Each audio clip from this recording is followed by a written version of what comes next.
5.7 and AM 1340, WKGN Knoxville and W289CU Knoxville, Fan Run Radio.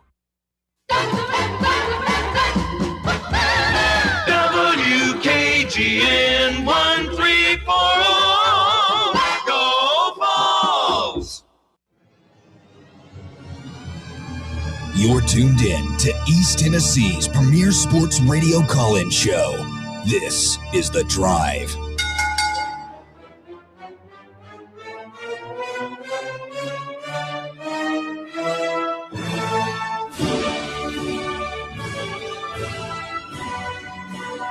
And hello, good afternoon, and welcome to another stellar edition of The Drive here on Fan Run Radio. Russell Smith punching the time clock on a just gorgeous Monday afternoon. Hope you're doing well. Thanks for tuning into the show. Right off the top, we got some breaking news. Let's get it kick-started this afternoon.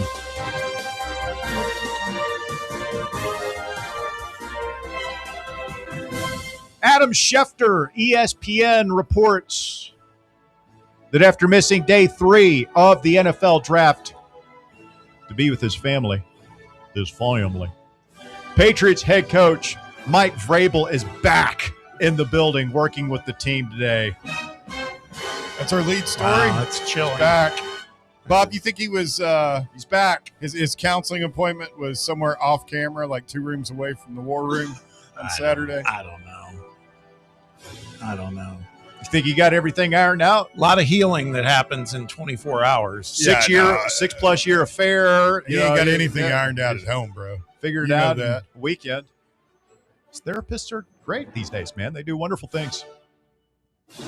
He's, how long? I don't know. I guess we'll find out. He's weathering the storm. He's in the eye of the hurricane right now. We'll see if Mike Vrabel can hang on. Good afternoon, Bear. Good afternoon, Bob. Good afternoon, Walker Smith. How you doing over there, buddy? Well, we're doing good. Where's your hat? Doing good. Wow. Didn't want to wear a hat. Wow. Today. Yeah. I'd forgotten all about that. Like, Bear just goes right there, right for the sensitive spot. The guy that has your back, Walker. Yep.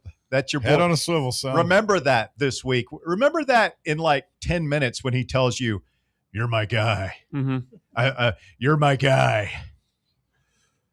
Remember that. I never forget. Don't worry.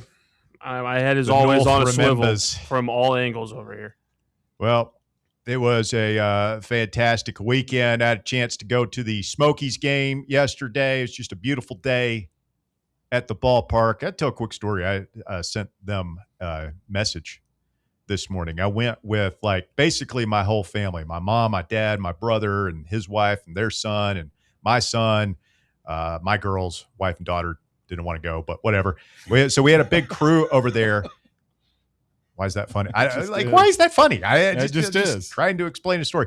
Anyway, we get there, and I realize as soon as we get there, man, I've way underestimated the heat. And my folks are in their mid-70s, man. I'm like, this is not going to be good. So I go up to one of the ushers, and I'm like, hey, man, what kind of crowd are we? This is a good crowd for a Sunday afternoon. Game started at 2. And I'm like, is it possible to move back? Because some of the very back seats in the bowl there are in the shade. And he's like, yeah, just sit tight for a minute. Let's see when they settle in and we'll get that done. We'll move you guys back, or I'll just set up chairs right here, right behind the bar, to the, not the bar, the railing behind the last row of seats, and you sat here. And that's what he did, man. He set up these, just rolled out the red carpet for us, totally above and beyond. I tried to slip him a 20 for his troubles, because he was offering to go get us drinks and stuff. And I was like, my man. And he wouldn't accept the tip. And it was just awesome. Cause I'm like, oh man, we're going to be out of here after an inning or two, because it's just too hot. And we ended up staying for just about the entire game. So did you sunscreen up? Yeah, I did, for sure. And they don't call it America's friendliest ballpark for nothing.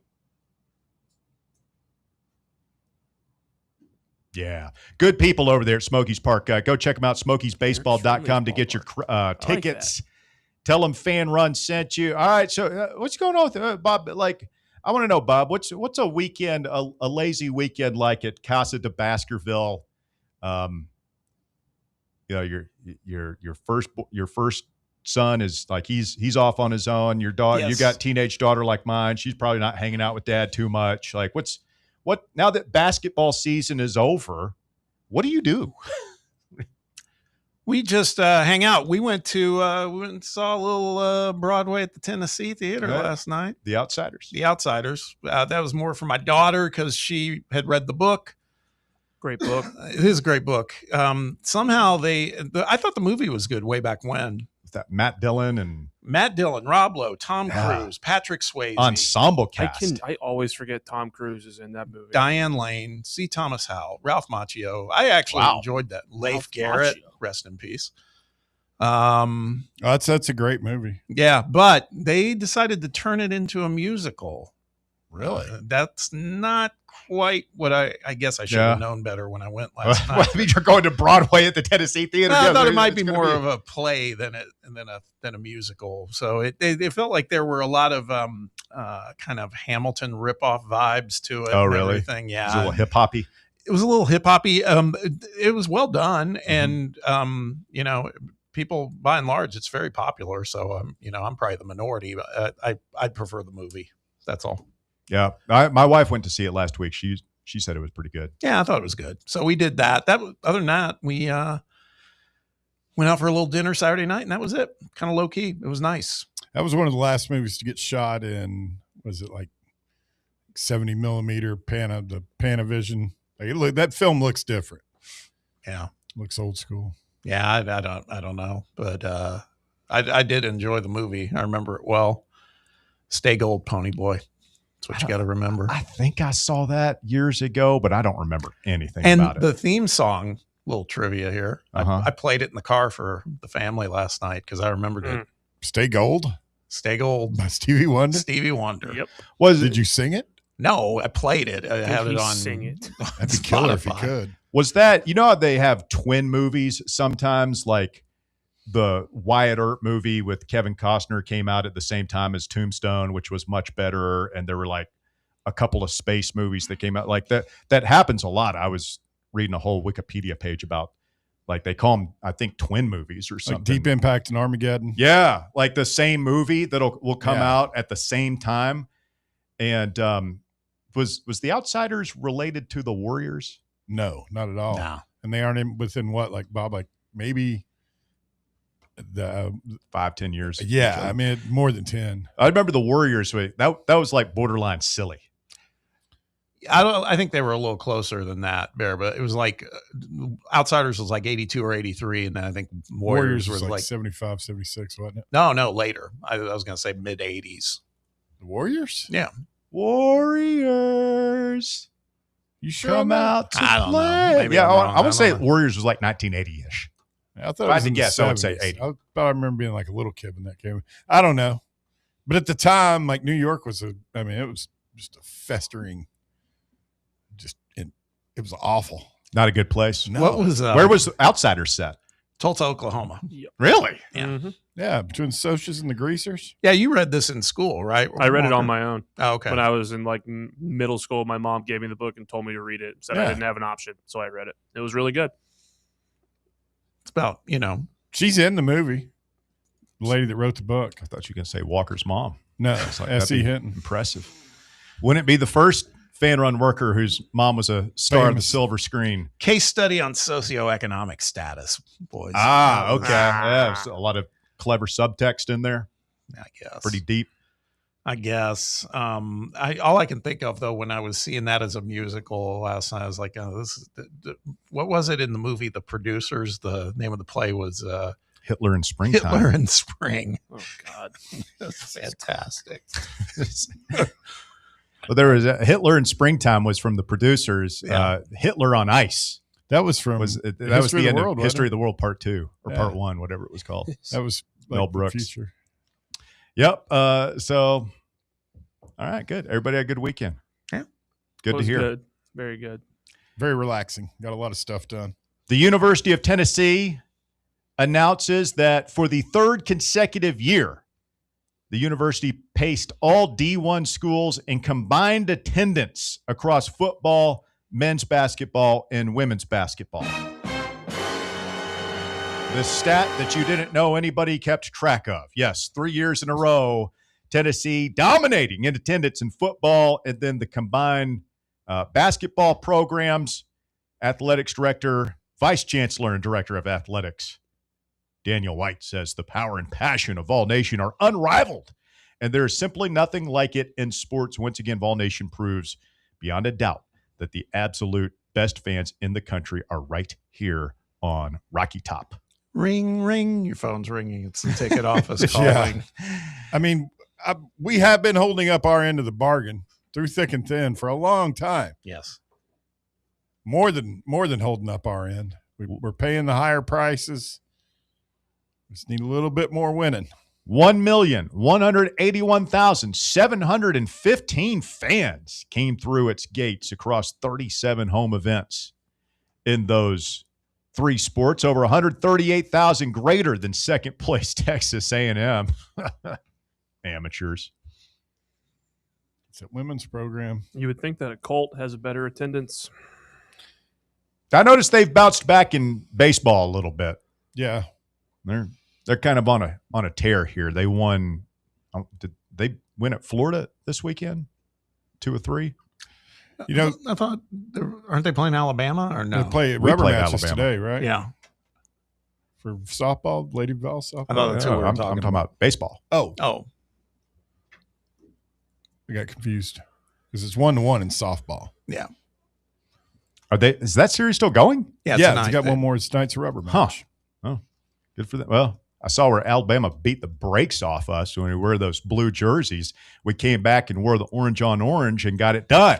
We are like the Lady Vols softball is kind of like the Oregon of women's softball when it comes to uniforms. I hate it.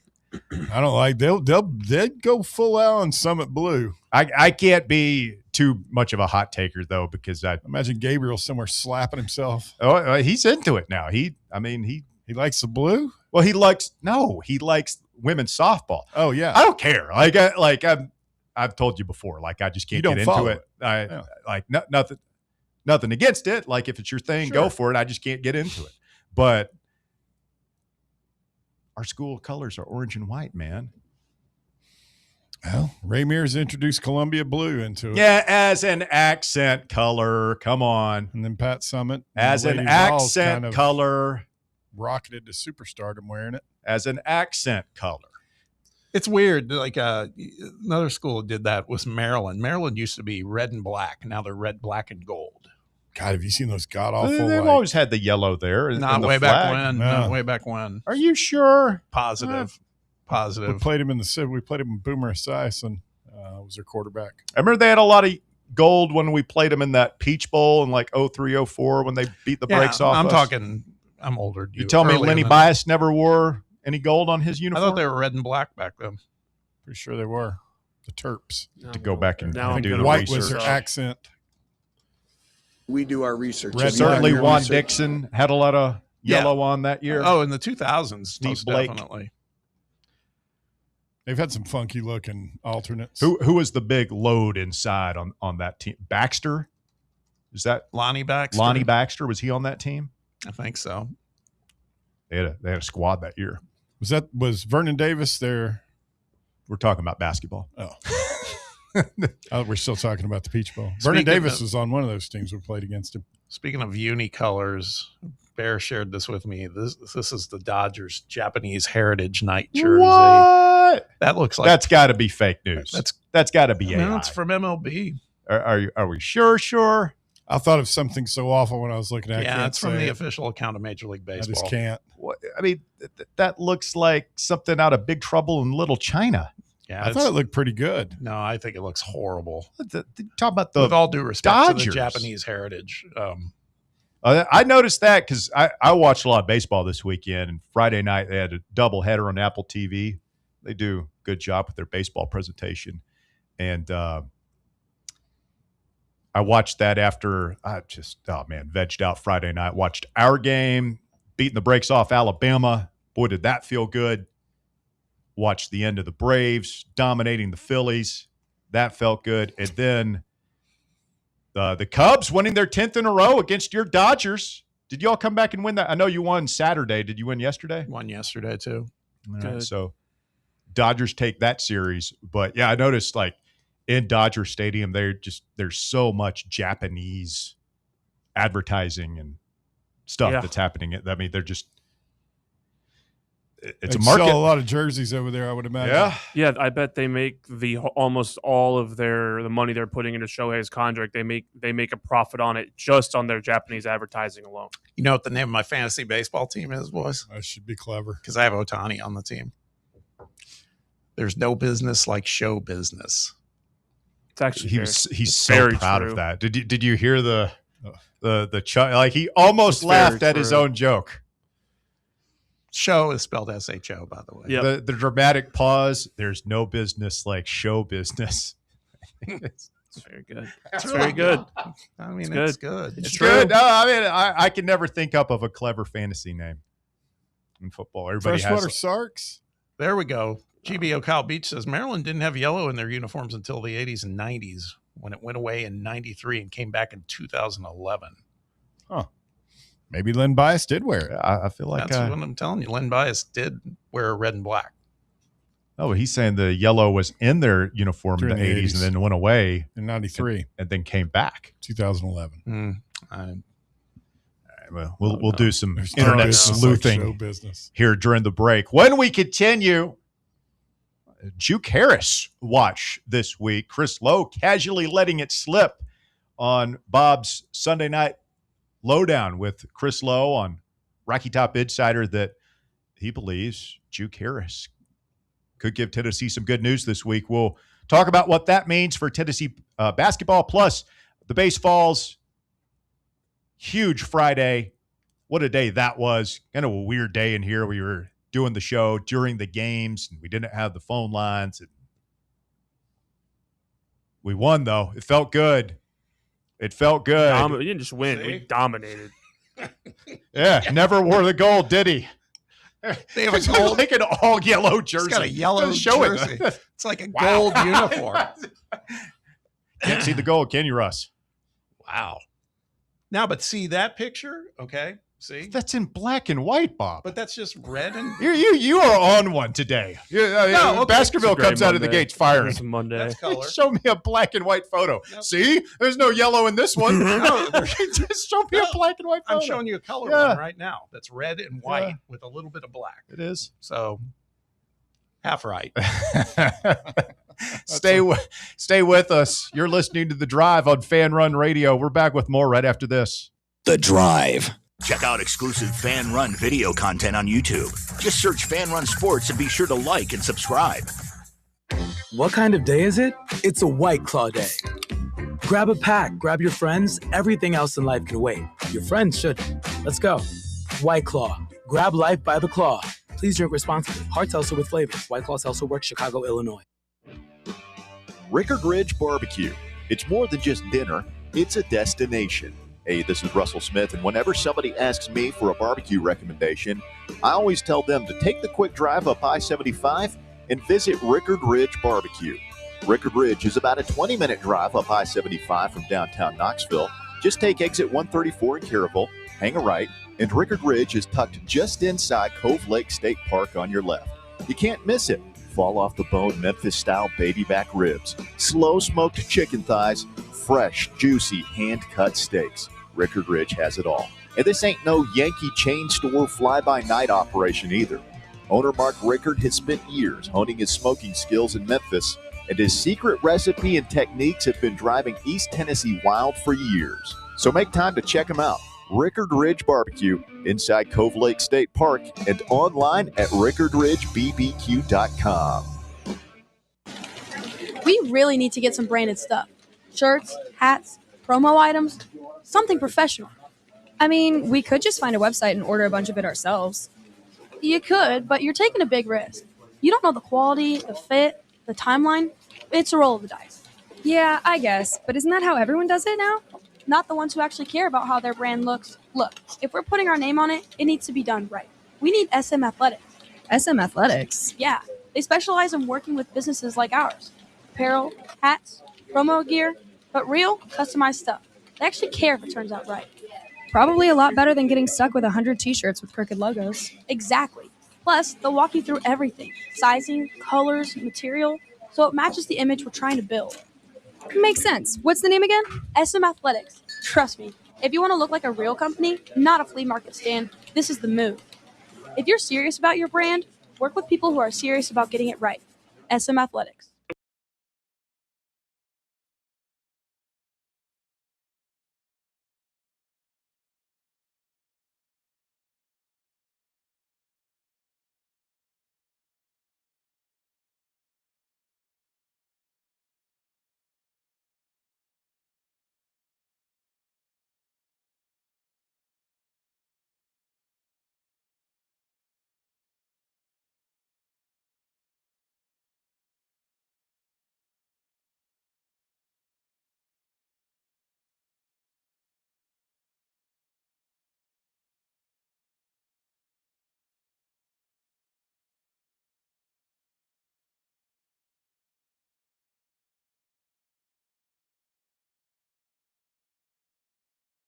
Landed, including the free agent deals. Saw where Aguilar got picked up by the Jaguars, which is interesting. Hope he. Watch your back, Trevor Lawrence. Yeah, right. Joey the Jaguar. Hey, let's just make the team first. That would be, Jaguar. Hey, let's see if he can be the guy that can. Oh, Joey Jaguar. I see that. There's some. Yeah. Let's just see if he can make the team and hold a clipboard. Yeah, I mean, I like good in a nothing better. ball cap first. I think it'd be fantastic if he can hang around the NFL if he's not going to get to start long enough to get vested, get you that fat NFL pension. So I saw somebody talking about Jeff Goodman was talking about Jameis Winston, how he's kind of transformed himself into like this perfect teammate, never causes any trouble. He's just happy with his. I'm sorry, who's that? Jameis Winston. Jameis Winston. Talking about how he's kind of. I feel like he was always a great teammate. Yeah. Like his player. But he doesn't call it, he's not a starter anymore. Yeah. But apparently he really wants he's to a vibes guy. Like he's always been a leader and a vibes guy. He's, just allegedly kind of crazy. A little rapey, little, off the field, whatever. He wouldn't even be the first NFL quarterback to have those kinds of allegations follow him around. Shout out Big Ben. But anyhow, back to this year's draft. So, Juke Harris, last night, Bob, your show, RTI Lowdown with Chris Lowe. Chris says, you never say never, but all my intel says that this week, Juke Harris will pull the trigger and come to Tennessee. He did. This is you and I were talking behind the scenes last week, and I'd heard something similar. And when Chris says it, then that's when I believe it's under good authority. I think there were a lot of mix-ups last week, myself included, where we were like, hey, the deadline to declare for the NBA draft is Friday. Well, Juke Harris declared for the draft like weeks ago, as it turns out. So he was already in play for that. So when we didn't hear anything, that's not a shocker. And then, hey, if that happens this week, somebody asked me on the live chat if I could say which day it's happening. I have no idea, but man, if it happens this week, that's going to be fantastic. Yeah, I mean, that would, like we talked about end of last week, with Nate making it official, not officially official, but pretty much official that he's gone, and Jalen Harrelson making it official. They announced the signing today of Braden Liu from Kennesaw State. Like it's all kind of falling into place right now. It's like, okay, you see where this is headed. My questions at this point: do we have enough in the post? Do we have enough at the point going forward? If Juke is penciling Juke into the thing, I think we're fine everywhere. Me personally, but I feel like we need another post. I think we've got enough at the point. I think it's going to be different than what we've experienced in the past, 3 years plus, between Zakai and Jacoby last year. I think it'll be different, but I think we've got guys that are capable of doing it between certainly Terrence Hill, who again, he's under the impression based on our interview with him last week that he's point guard 1. And then, Day-Day Ames can distribute a little. Jalen Harrelson, kind of a point forward. I just think it's going to be different. And then we forget about, if he comes back healthy, Troy Henderson can be a stopgap too. Yeah. It has been a long time since we've gone into a season, because going all the way back, we had Kennedy Chandler. Yeah. And we had, Zakai after that, and then Jacoby this year. Yeah, we've always had at least one more really of good a one. Even going back to Jordan Bone, like Barnes has always had a point guard 1, and I think Terrence Hill Jr. will be point guard 1 for the Vols this year. But yeah, I mean, I think you'll see some other guys handle it a little bit as well. I'm also kind of considering Jalen Harrelson a quasi big man. Like, I just think he's going to play the 4 a lot, and so, but we've only got 3, and for the purposes of right now, today's conversation, we'll just put the 5 for 5 on the side and assume that's not going to happen until we hear otherwise, right? Because if it does, that changes everything. Yeah. But you go into the season with just Miles Rubin, Braden Liu, and Dwayne Brown as your quote-unquote big men classic, as we'll say. Guys who are not going to step out on the perimeter much. Who's our tallest guy out of those 3? Rubin. 6'10" or 6'11", yeah. I think there's going to be one more added. Think it's going to be a 7-footer? I don't know about that, but I mean, we talked last week about Luke Bamboye, but there's potentially some conflicts there, some complications because of his international status. He's from Great Britain originally. Does he need a green card or something? I don't know. Not sure, but they've got their eyes on a couple others still. But these are depth pieces. These are not guys that are going to come and flip the roster and be a starting 5. No, I think Tamara, it's going to be either Brown or Rubin. It's Miles, right? Miles Rubin. Correct. You got that right. Well, this is going to be a thing. It's going to be really hard this year because Reuben Miles just rolls off the tongue. Now it does. It's like you're Tyler Tanner. Just to put this in perspective, Seth Davis at Hoops HQ and other places, CBS and March Madness, whatever, he put out his never too early top 25. You want to know where the Vols landed? He's got the Vols at number 8, and that's where I was going to say without Juke Harris. That'll play. Oh, without Juke. Yeah. So what would adding Juke do to it? Well, who's in front of us? He's got Duke number 1, which I contest. He's got Florida number 6, which I definitely contest with Thomas Houck coming back. But he's got Duke number 1, Michigan number 2, Michigan State number 3, Illinois number 4. Jesus, go Big Ten. 3 of the top 4. UConn number 5, Florida 6, Arizona 7, Tennessee 8.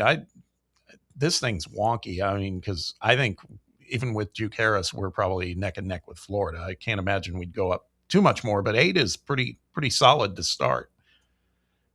Texas, by the way, we've talked about this, but Texas is going to be good in the SEC next year, man.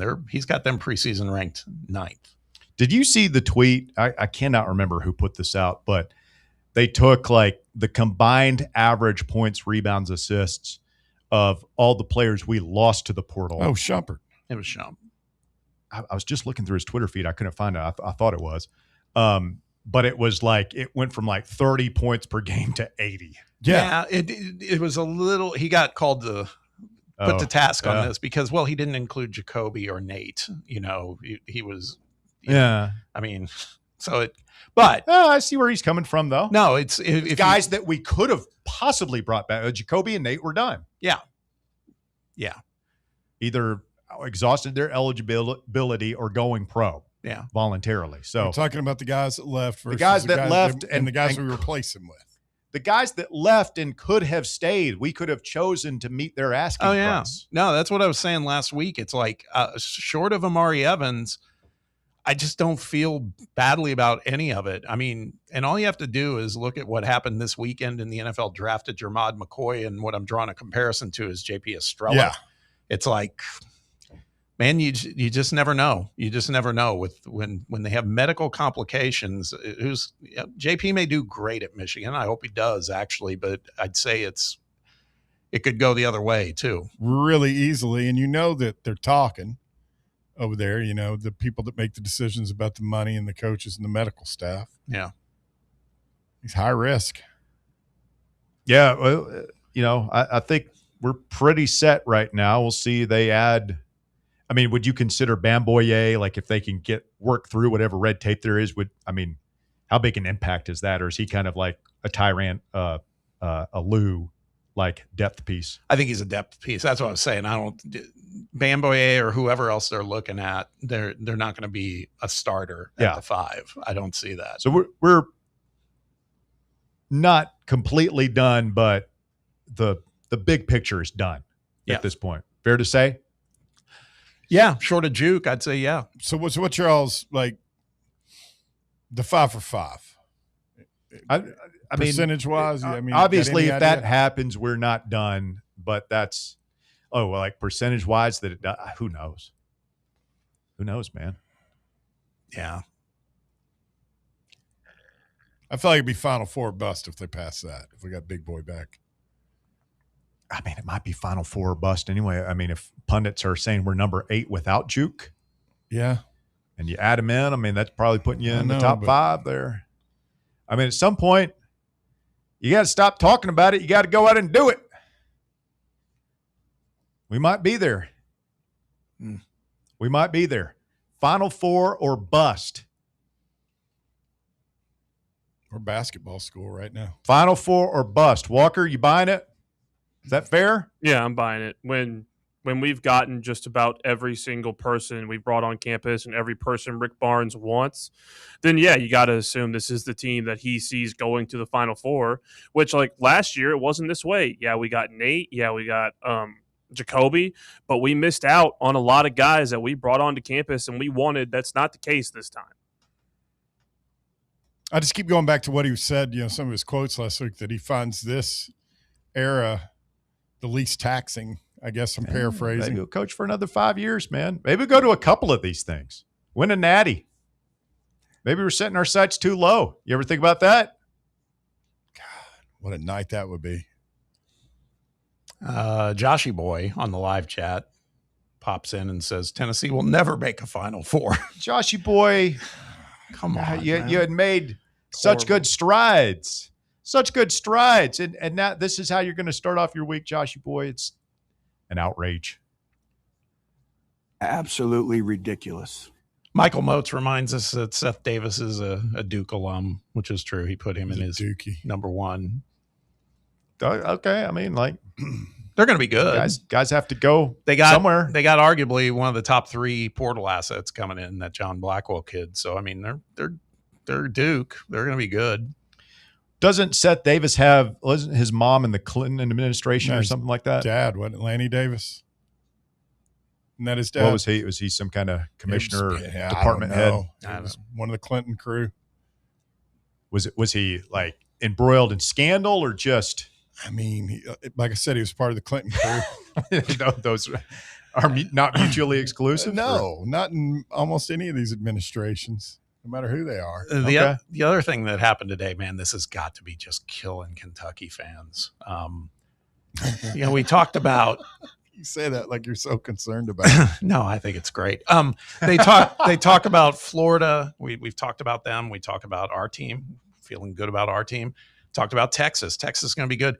Arkansas has the number 1 recruiting class in the country now. Well, yeah, they do. They just got this kid from overseas, Mika Murinen, 7-footer. The video on him, guy. Are they a bunch of freshmen or? Yeah, these are all freshmen. 5-star Jordan. They got Smith. Wilkinson too. Yeah, he's getting the same kids he got to get to. Calipari's going to get those kids. Turning back the clock. 5-star Jordan Smith. Going back to Calipari Classic. Yeah. Give him the top 5. They've got Jordan Smith, who's a guard. He's the 2nd overall prospect besides this Tyron Stokes kid. This Mika Murinen, J.J. Andrews, Abdul Traore, all 5 stars. And then they have Jeremiah Wilkinson. They have a kid, big 6'11" dude, Cooper Bowser coming from Furman. It's fine. Like I'm not going to say I hope it works out for them because I kind of don't, but I don't feel, as a Tennessee fan, I don't feel threatened. I would much rather do what we are doing and load up on experience. Oh, yeah.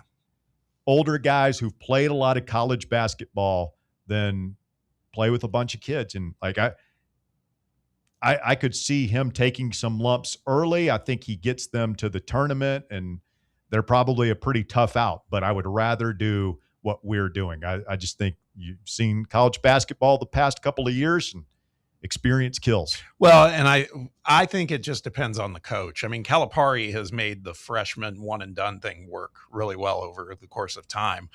I'm not sure Barnes is that good at that because he's so tough on freshmen too. You know what I mean? So I agree with you is my point. I think it's better for him to have guys, unless it's a special situation. Remember how many times we said this year, man, he's taking it easy on Nate. He loves Nate. You know, it hasn't been that way in the past. I stand by what I said. I prefer to do it the way we're doing it this year. But if I can slip over into Joshy Boy's world for a minute, where the worst case possibility is what's going to happen. If next year goes poorly, I can already I know what we're going to say. I'm not even going to say what the fans are going to say. What we're going to say is like, oh, man, we got to get back to developing guys. We got to get back to the Zakai's and Meshachs and the guys that are going to stay. Multi-year guys. We lost our identity. We brought in all these guys from mercenaries. We went the mercenary route, and we lost our DNA, our identity, our culture. We weren't playing Barnes ball. Yeah, we've got to build around the freshmen class that we've signed, the Ralph Scotts, the Manny Greens, Chris Washingtons of the world. That's the core. That's the future. Build around those guys. I mean, if you think about it, again, some of the high profile freshmen he's brought in, it hasn't gone that great. Again, Nate was an exception. Kennedy Chandler came around. Yeah. But I didn't think that year with Jaden Springer and Keon Johnson went well. I thought it didn't, and I think COVID played a lot into that. But the one guy that people forget even played for us, Julian Phillips. Yeah, that's another one. People just forget about That's him. another one. And he wasn't bad, but he wasn't dominant or anything. No. Is he still with the Bulls? Yeah. No, Minnesota. Minnesota now? Yeah. He was with Brooklyn. The only thing I remember about Julian, he should have dunked that damn ball. Yep. Should have dunked the ball. That's the only thing anybody remembers about him. Mm. That's the bad part about only being here for a year is you don't have another year where you launch some like what Jemai did. You don't have a buzzer beater at the end to just stick a lot knife. Of Meshach memories. Stick a knife. There's none better than the Shaq Alabama memories. shot, man. Oh no, So awesome. The Meshach The miracle rainbow. reigns supreme. Mm-hmm. Julian Phillips with the Timberwolves, currently averaging 7 minutes a game, 3 points per game. You might have to play a little more tonight. Oh, that's true. So Anthony Edwards out of that series. They're up 3-1 on the Nuggets. Anthony Edwards and Dante DiVincenzo. I think it'd be hilarious if the Nuggets came back and won now. Oh, I think they might. I think they probably will. They probably will. Probably will. They just got. I mean, they're gonna have to. They have to win 3 in a row, but 2 of them are at home.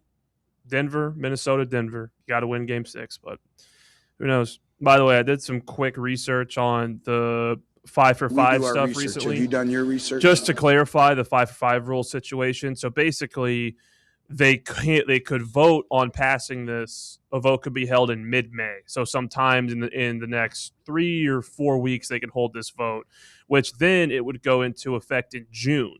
So we wouldn't know anything about that. If it does happen, it could only come in effect in another month and a half or so. What a mess, because you would have to, since some of these schools have already filled up their allotments, you would have to create some sort of late portal period. Mm-hmm. You would probably have to like asterisk those guys in to where like they don't count against your 15 number or something like that. For the grandfather guys 1 year. Yeah. There could be teams with 20 guys on their roster. Well, there could be, but like for Tennessee, you'll use Felix as the example. Like if he comes back and he's going to be playing 30 plus minutes a game, well, what does Miles Rubin have to say about that? What does Braden Liu have to say about that? Like, dude, that's not what they signed up for. What if we could bring Jacoby back and wanted to? Like, what does Terrence Hill have to say about this? So those are the conversation we'd be having. You know that those conversations would be going on all over the country. I mean, it would create such a mess. But the other side of that is you say that, no, it's going into effect next year, and then you've got all these guys who are going to sue the NCAA. Yes. And might win. Yeah, but in all fairness, that's probably how it should be. If we're just talking just everyday fair. Just start it starts next year. We're passing this now. I agree. There's no grandfathering in. I agree, but because it's going to screw things. Not as long as COVID did, but COVID really threw a monkey wrench. One of the monkey wrenches in the college sports. Like the eligibility things, it's like all in my mind. It's all started getting murky. Yeah, it's nice and tidy pre-2020.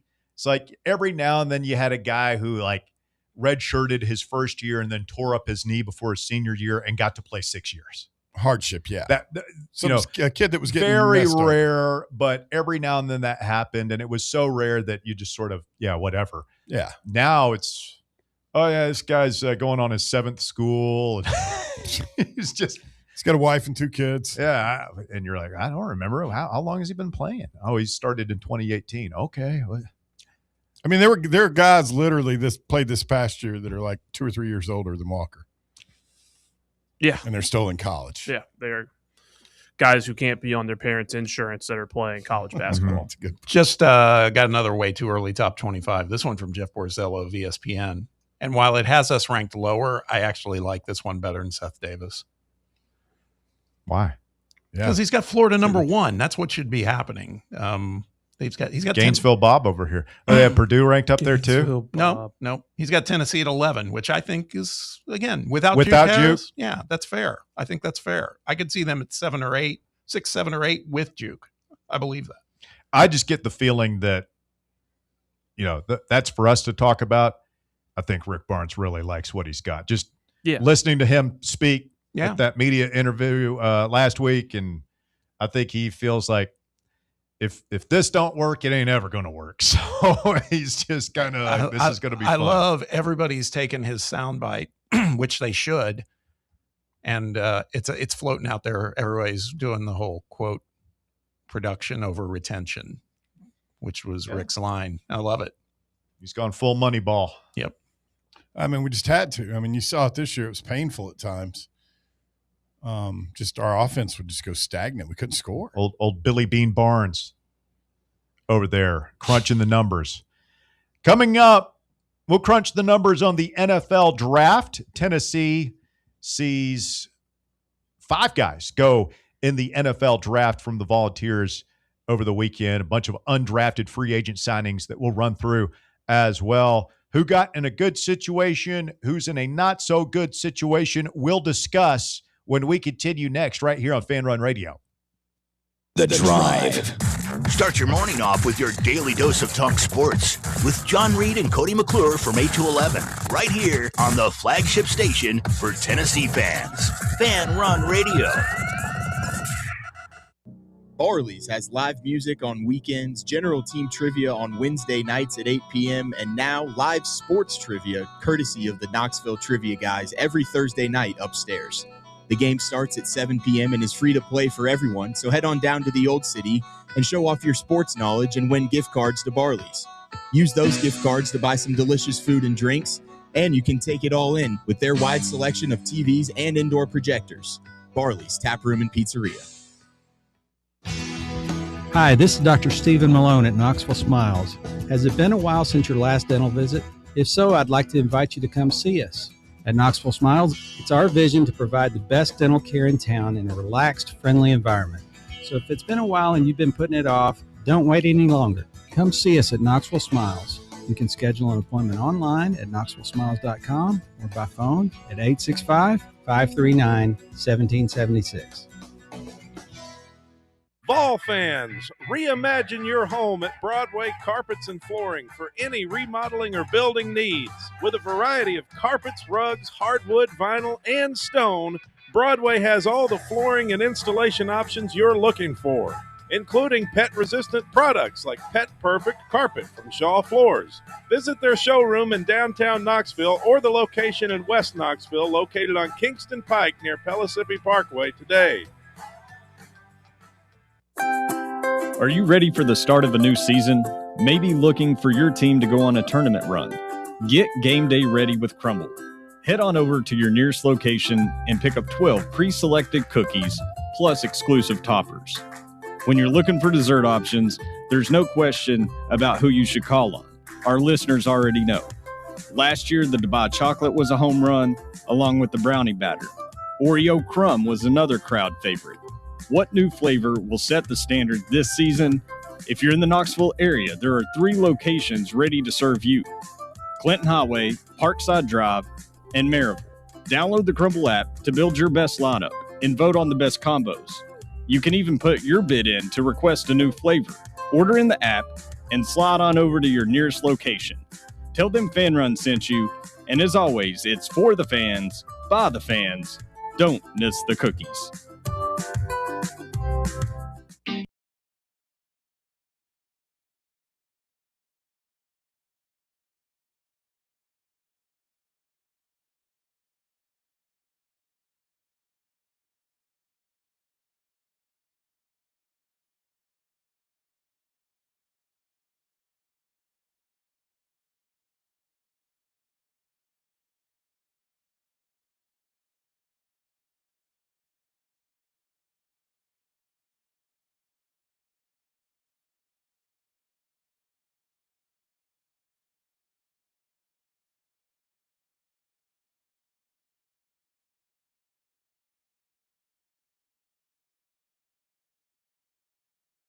Sir wants to know the best marriage advice for year one. Wrong answers only. I don't know about wrong answers. I've got a few tips when you get into it with her. 3 words: dollar beer night. I was going to say, the thing I always tell newlyweds is make sure you spend enough time apart, enough time alone. That's important. Like, I know that's counterintuitive. You're supposed to do everything together. No, you need some space. You need some time. It doesn't mean that you don't spend any time together, but every now and then, I think this is kind of what Bob's getting at with this boys' night out. It's good. Keep in touch with your masculinity. Yeah. Hang out with the fellas. And she needs that time too. She needs time away from you because Matty Ice, if you're listening to this show, you got your own issues that you're working through. So hopefully you're working through them. Maybe if you're just letting them fester, it won't work out. So that's always my advice. A little time to yourself. It's a good thing, not a bad thing. It's great advice. Great advice. Don't be afraid to tell her she's acting like her mother. No, well, maybe don't do that. Not. Maybe No. Listen to the people that are still married. You can. Maybe don't call her a broad. Yeah, I wouldn't say that. Yeah. I never called her a broad. The words, "Where's my breakfast cupcake?" Yeah. Probably not. No. Daddy needs a martini kitten. Don't say that. It's bad. So the NFL draft has come and gone. How do you feel about the Titans draft? Just right off the top.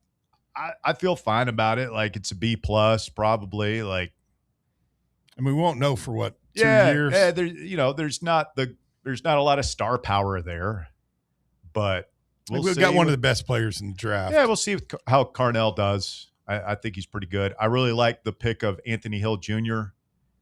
as the fact that they traded up to get him shows that Saleh thinks he's That's the same thing with Falk. Yeah, Anthony Hill Jr. was a 5-star linebacker prospect who went to Texas, was very productive for them, didn't have injury issues. So hopefully he's a plug and play kind of guy. And then like the pick Nick Singleton from Penn State, we'll see.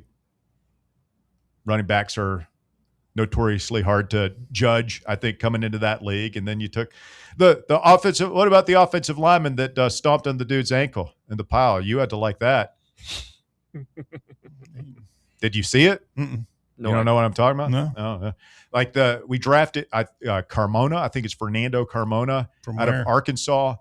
And there's a play where I think they were playing Texas maybe. And there's like a big pile up. and he's kind of walking over, and he just stomps on a guy's foot. Like, could have very easily broken his ankle. That was one of the reasons I loved. I'm not even going to attempt his first name because I can never get it right. Ndamukong Suh. Ndamukong Suh. Whatever. You knew what I was saying. He's close enough. It's good. It's a good effort. I mean, I loved him. He was a known foot ankle stomper. Yeah, you got to have mean, nasty guys like that down there. I didn't mind it. Yeah, I didn't mind it. It was not a good play. It's a bad look, but I don't think any of us should be judged on our worst moment. And being an offensive lineman is a little bit different, man. Those guys are typically a little nastier. I do draw the line. We'll forever appreciate what he did for us here at UT, but you can't stomp a guy's on a bare head. Was that Andre Garode, the Cowboys? Busted him wide open. Hey, I like Pat Coogan. Pat Coogan out of Indiana. Like, that seems – I'm no draft expert, but it's like, what is he still doing there? I think that was 6th or 7th round. 6th. Yeah, and he's just like, he's a born leader type too. Yeah, and that's the weak spot on the Titans, the weakest of the weak spot. They've got a couple weak spots, but like interior offensive line is a mess right now out of Skoronski. So, I mean, we saw Cam Morton before him, even though I don't think he was ever going to be a very good quarterback for Tennessee. Levis, kind of running for their lives at times. All right, let's start with Jamad McCoy. Goes from being a surefire first-round pick to the first pick of the 4th round. He doesn't even go in on Friday. Yeah. He has to wait till Saturday. The Raiders take him, pick 101 overall, going to a bad franchise, but a franchise that's desperate for players, and this is just going to come down to his knee, right? Is he healthy? I almost wonder if this is like, to go back to the Titans, a Tyjae Spears-like pick. Remember Tyjae Spears coming out of Tulane, had great tape, but he really had like no injury, right? Well, he had 2, I believe. Like 2 ACLs. They just had very bad cartilage situation. It was like, he's going to be productive for 3 to 5 years. And then he's probably going to have to retire very early, and you take what you can get out of him. And is Jermod going to be destined for a career like that? It sounds like it, from what I was listening on the radio, is that like he's going to be able to play, like he can play this year.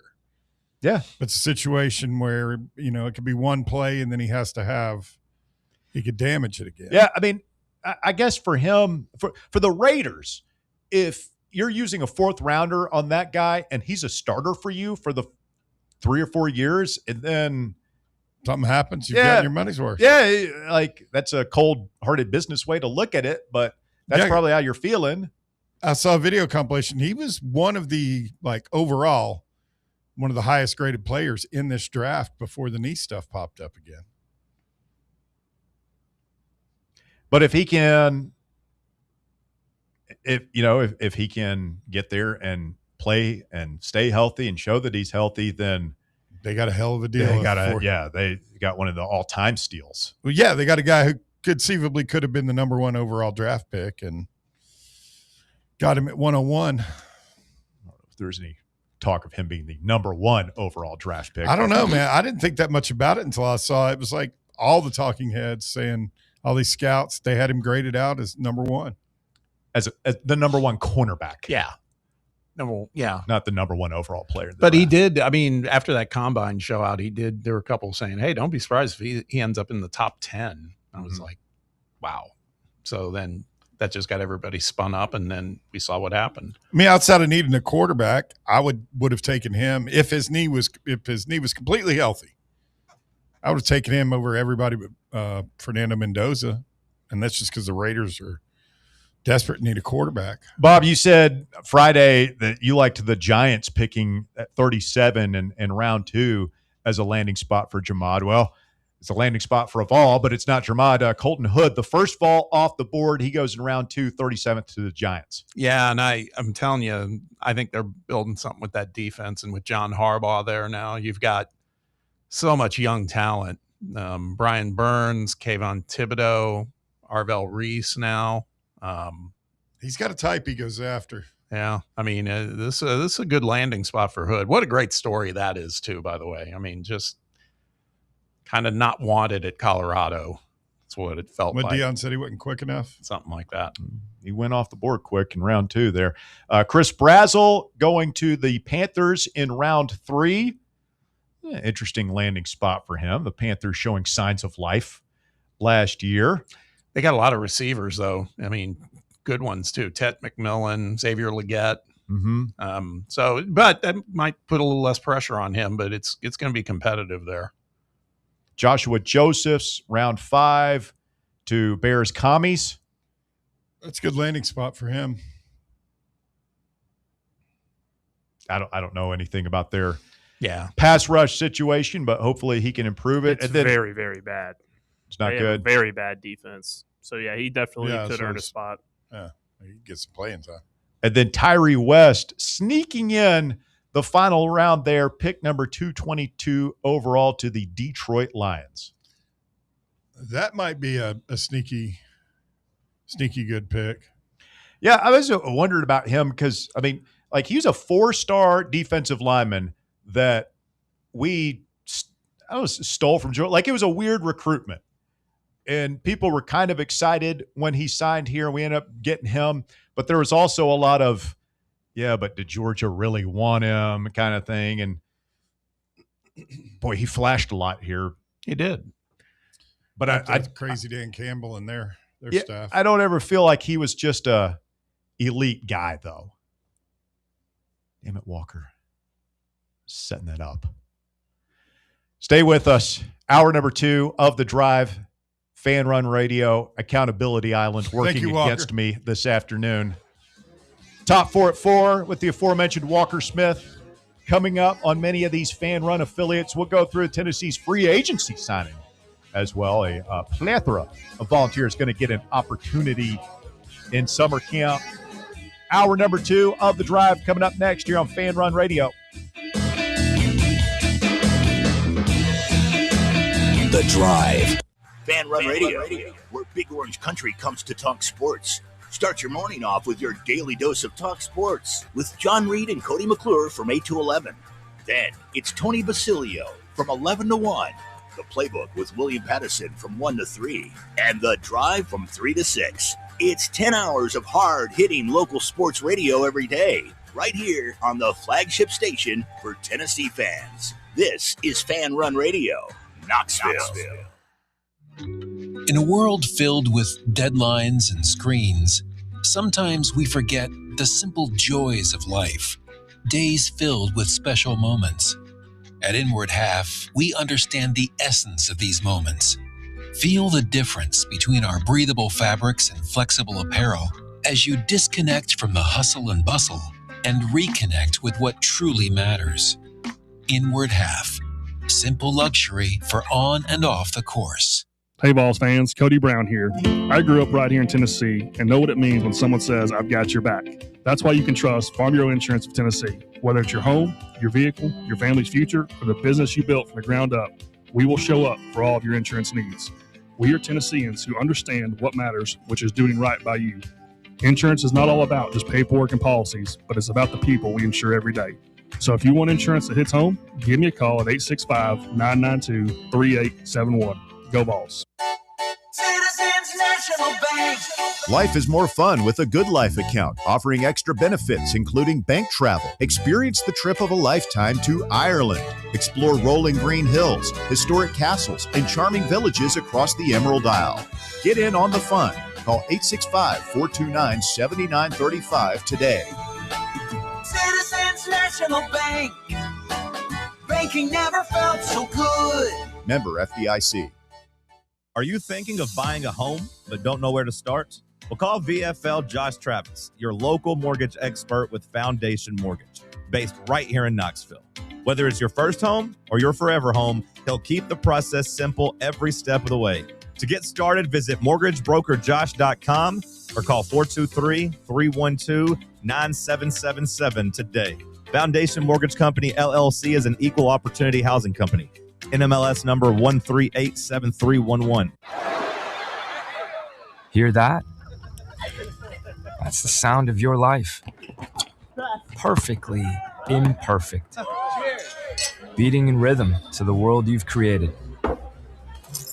But every time you drive after drinking, music gets drowned out. Your life sounds pretty great. Don't let a buzz ruin it.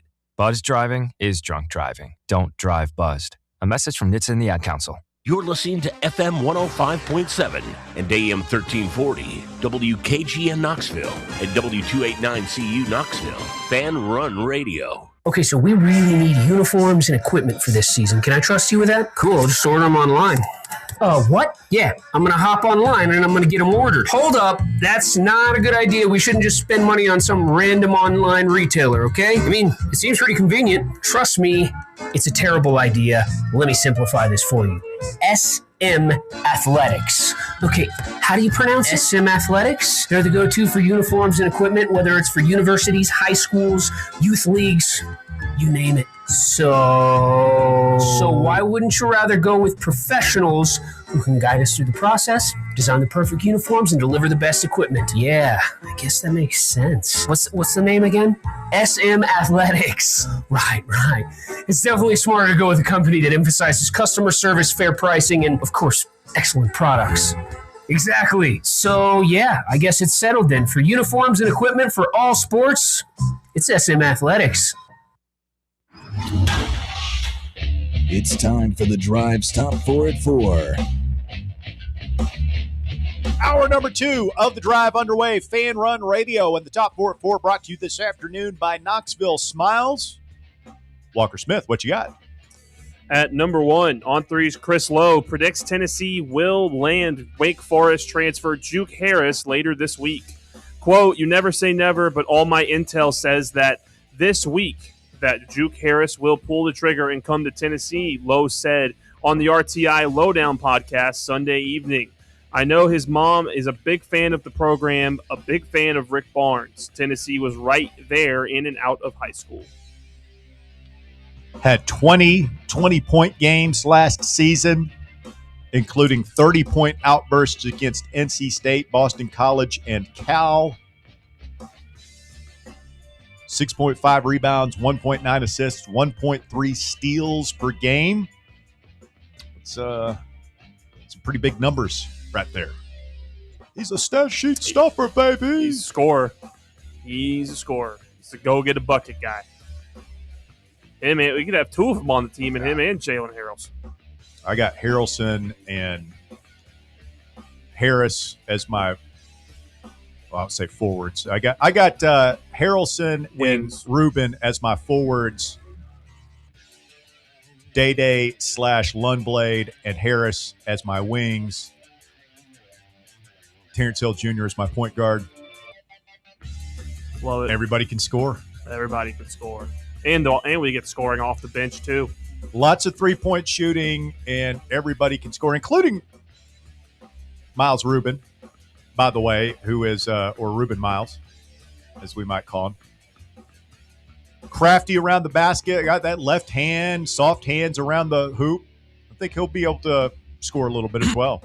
I think, I thought I read, I don't have it in front of me, but Lou like attempted 73 pointers maybe in his Is career. he a shooter? Stretch 4? At Kennesaw. Rick Barnes will fix that. Yeah, no more of that. I love Rick Barnes, but like his not letting the big men shoot is, hey man, small price to pay for all the winning. What big did he let shoot the most? Is it Jonas Adu that he let shoot the most? I mean, well, do you consider Grant Williams a big? He was a 4. He was a 4. Like 5 for us, though, didn't he? A lot of times. I mean, he could in smaller lineups, but Kyle Alexander was 5. If your question is like, what player 6'9" or taller did Barnes let shoot the most? It was probably Adu. Yeah. Remember when he started to let Kyle Alexander shoot for 3, and it just at some point it stopped. But like Adu's last year, it was like Felix this year, where he kind of had the green light. Hey, we'll let you get away with 1 or 2 of those a game at the beginning of the season. But by halfway through conference play, it was like Adu never shot. Neither did Felix. No. Really?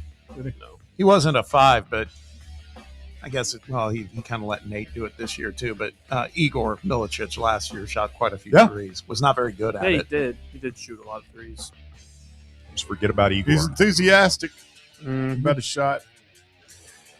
At number 2, after spending a month outside the national top 25 polls, Tennessee baseball jumped back in the Baseball America rankings this week.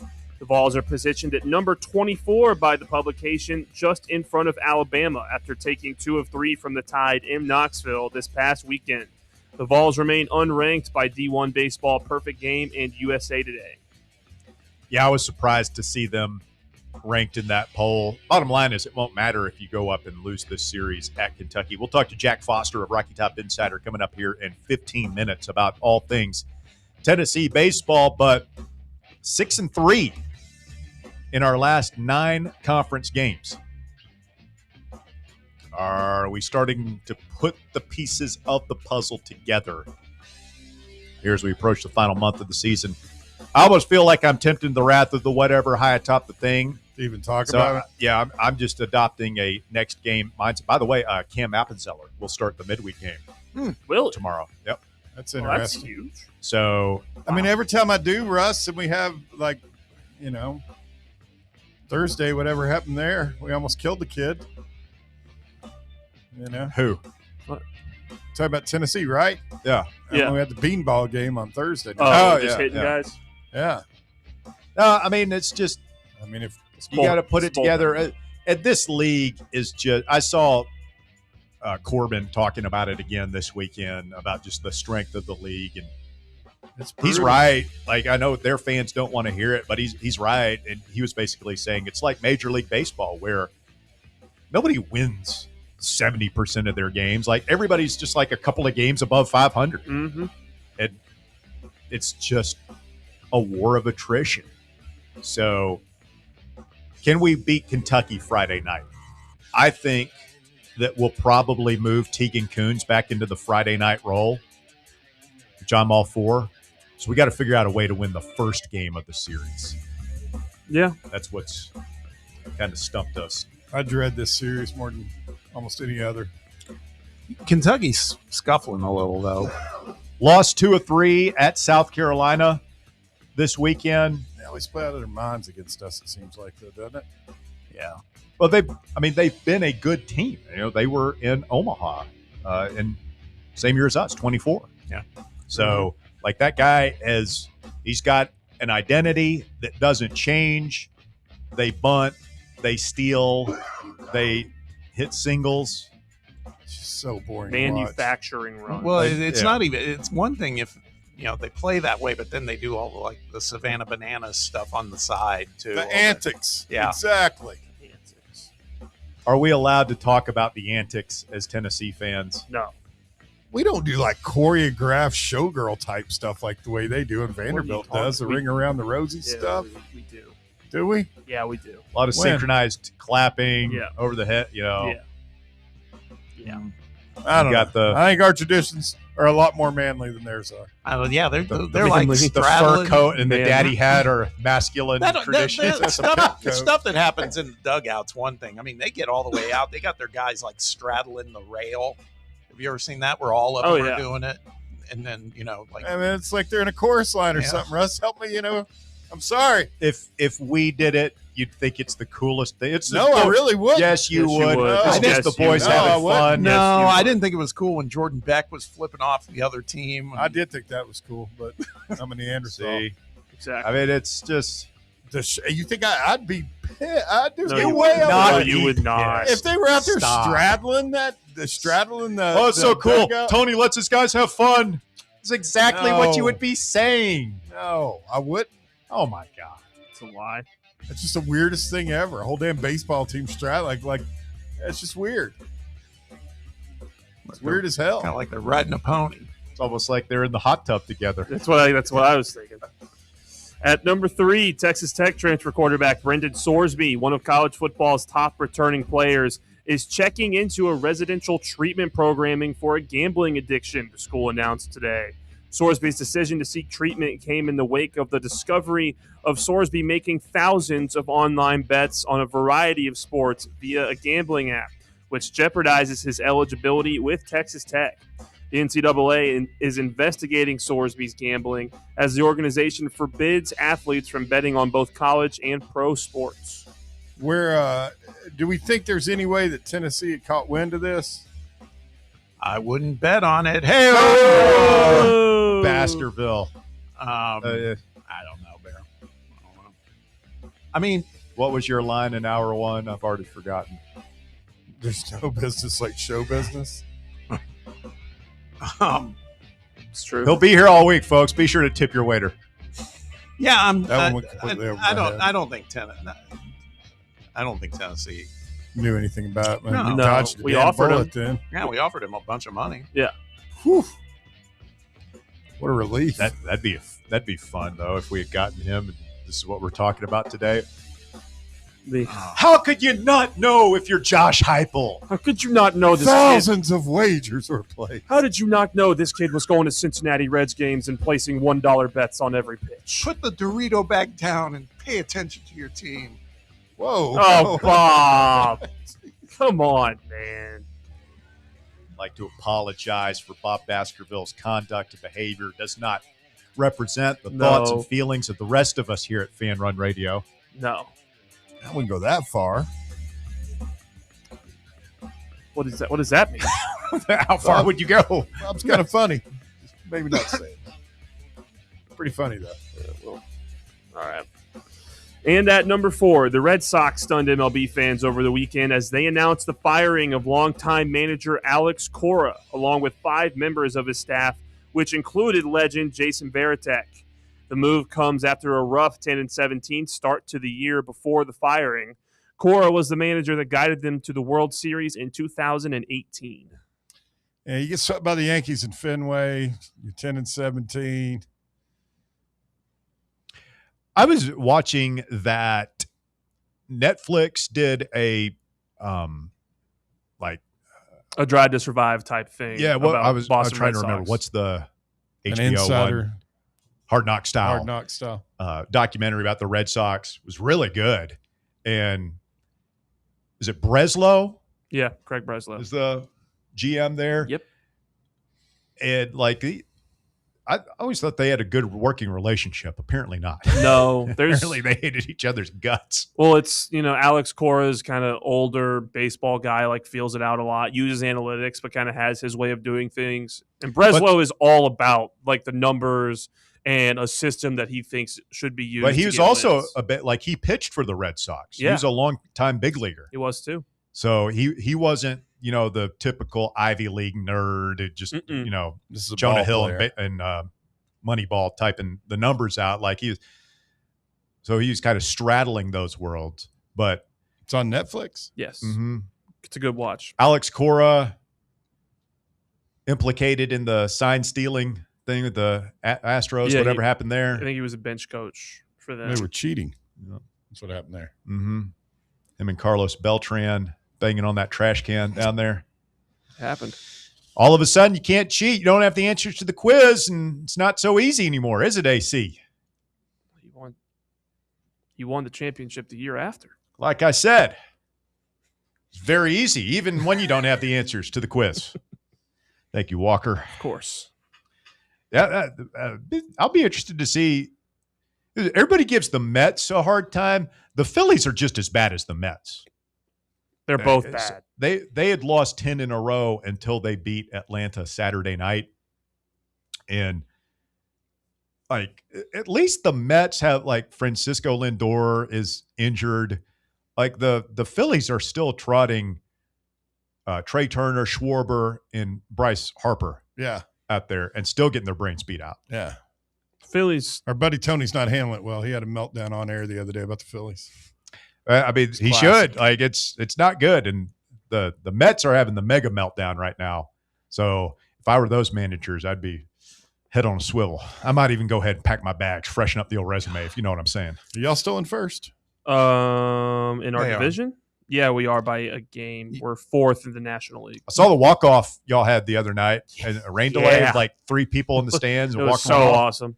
Hey, shout out Pride of Bearden High School, Knoxville. Lane Thomas had walk off last night. Mm-hmm. Let's go.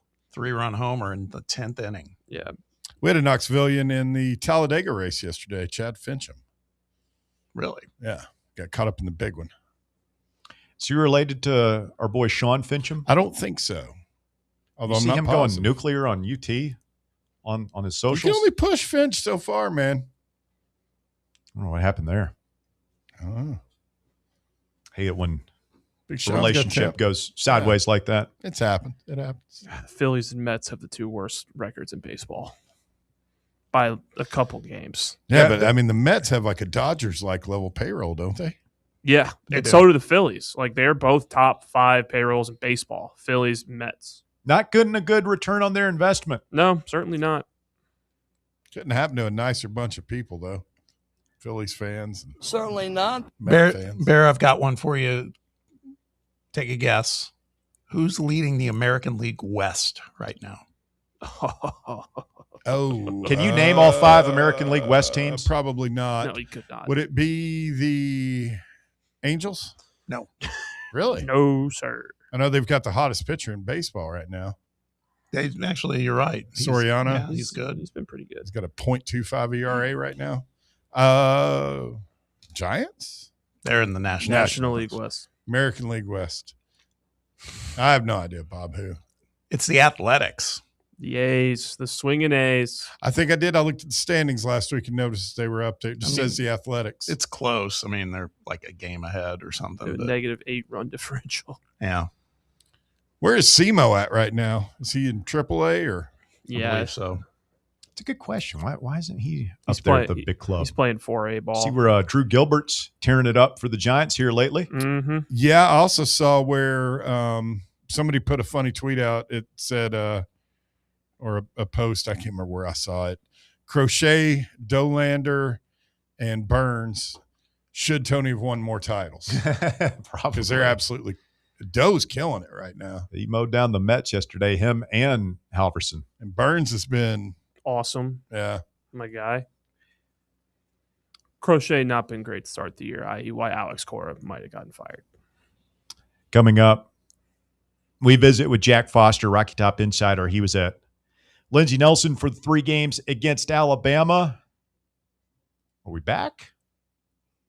Are we doing the thing? Were we ever gone, though?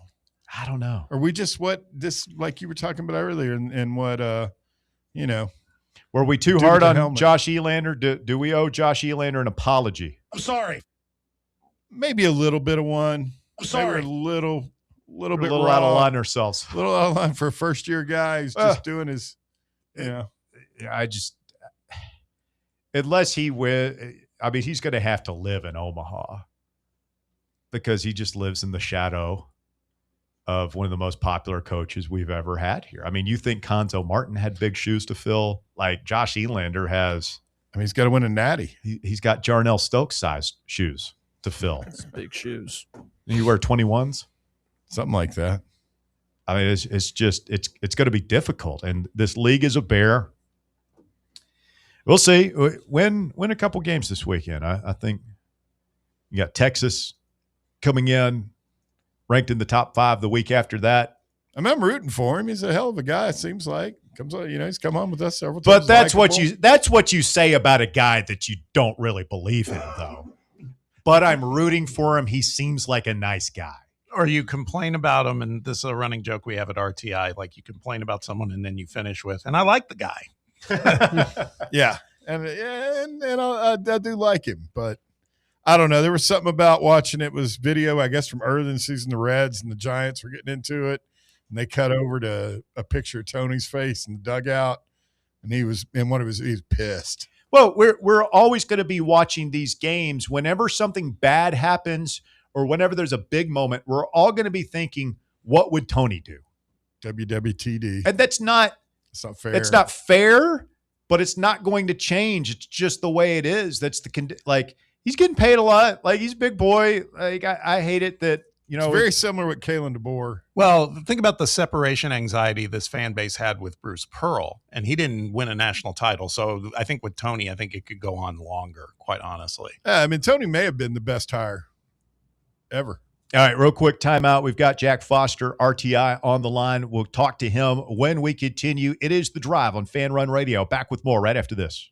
The Drive. 105.7 FM, 1340 AM. Online at fanrunradio.com and streaming on the free Fan Run Radio app. This is Fan Run Radio, Knoxville.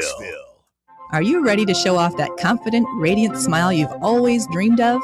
Well, here at Knoxville Smiles, we're ready to turn your dream into a reality. At Knoxville Smiles, we're more than just a dental practice. We're your partners in achieving optimum oral health.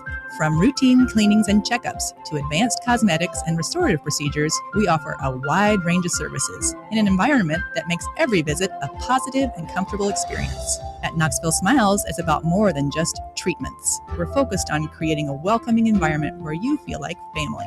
Our state-of-the-art facilities are designed with your comfort in mind, and our friendly staff is always ready to address your questions and concerns. Don't wait any longer to achieve a beautiful smile you deserve. Schedule your appointment at Knoxville Smiles today and take that first step towards a healthier, happier you. Call us at 865-539-1776 to book your appointment today, or just visit our website at knoxvillesmiles.com. Welcome to Axle Logistics, where excellence isn't just a goal, it's an energy. As a leading third-party logistics company, Axle is powered by an award-winning culture built on a work hard, play hard mentality. Here, the drive for success is contagious and hard work never goes unnoticed. Whether you're just starting out or looking to level up, Axle Logistics is the place to launch your career. Join us and take your ambition to the stars. To learn more, visit axlelogistics.com. Rickard Ridge Barbecue. It's more than just dinner, it's a destination. Hey, this is Russell Smith, and whenever somebody asks me for a barbecue recommendation, I always tell them to take the quick drive up I-75 and visit Rickard Ridge Barbecue. Rickard Ridge is about a 20-minute drive up I-75 from downtown Knoxville. Just take exit 134 in Caryville, hang a right, and Rickard Ridge is tucked just inside Cove Lake State Park on your left. You can't miss it. Fall off the bone Memphis-style baby back ribs, slow-smoked chicken thighs, fresh, juicy, hand-cut steaks. Rickard Ridge has it all. And this ain't no Yankee chain store fly-by-night operation either. Owner Mark Rickard has spent years honing his smoking skills in Memphis, and his secret recipe and techniques have been driving East Tennessee wild for years. So make time to check him out. Rickard Ridge Barbecue inside Cove Lake State Park and online at rickardridgebbq.com. Blackford Veterinary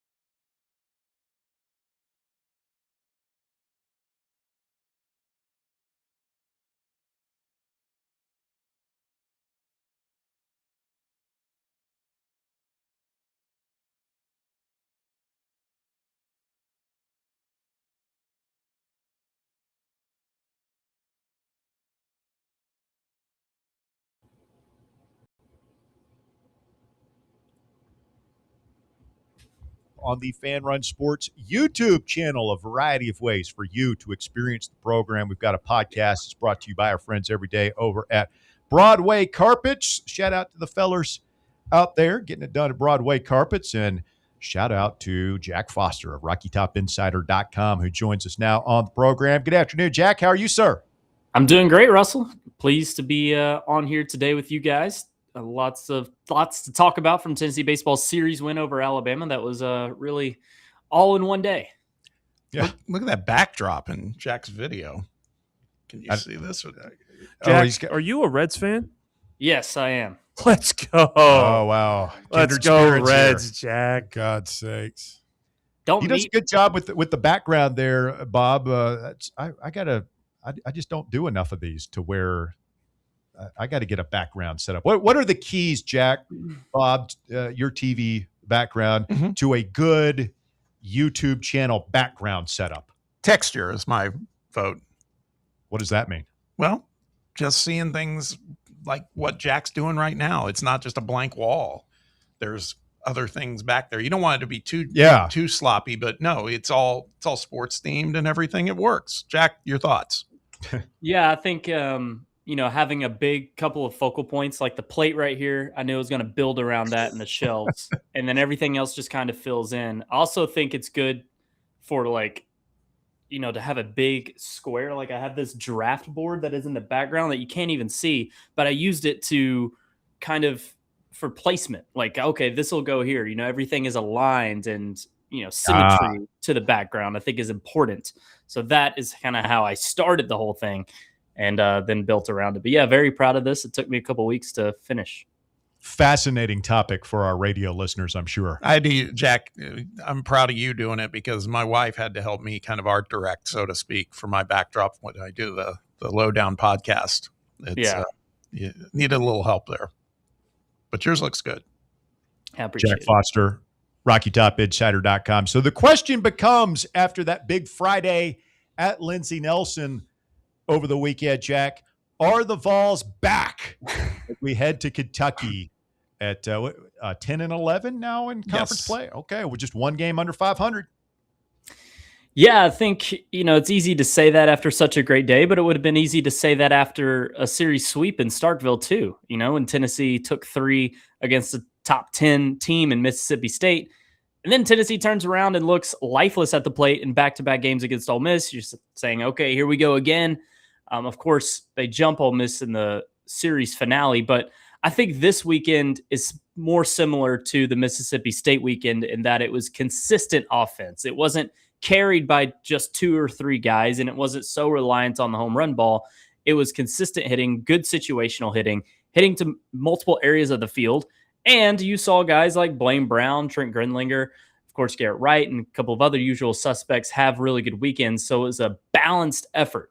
So to say is Tennessee baseball back, I'm not going to say they're back to being among the better teams in the nation, but they are back as a surefire NCAA tournament team.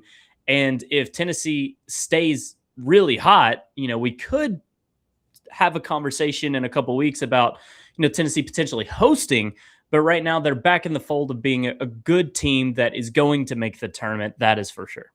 Is it too much hyperbole to say this series? Because I kind of felt this way after what happened Thursday night. 10 hits allowed, but then 16 additional base runners through walks and hit by pitch. I mean, it is about as bad as you could imagine. Is it too much? Is it too hyperbolic to say maybe this weekend, the day of Friday, the doubleheader, Tegan Kuhns, Evan Blanco, they might have saved the season for this team? If Tennessee got swept by Alabama, it was going to be hard to make the tournament. So yes, in that way, you could say Kuhns and Blanco saved the season. And, those outings were very impressive. I don't think they were very surprising given how both of those arms had been pitching as of late. But yeah, I've been struggling to kind of sit with that Thursday night pitching performance from Tennessee. It really just solidified the fact that a few guys that Tennessee used that night can never see the field again in SEC. Just never going to be able to rely on them to get any sort of big outs in SEC play. I'm not trying to dunk on anybody, but going to Mark Hindy there, I didn't agree with, and it, backfired. Brady Frederick has not been reliable for majority of his recent SEC outings. So it just kind of solidified the fact that this is a shallow bullpen. But if certain guys can pitch as well as they have been, like Blanco and Kuhns, it doesn't, make it as noticeable. But Tennessee does need better stuff out of Landon Mack and Cam Appenzeller. That is for sure.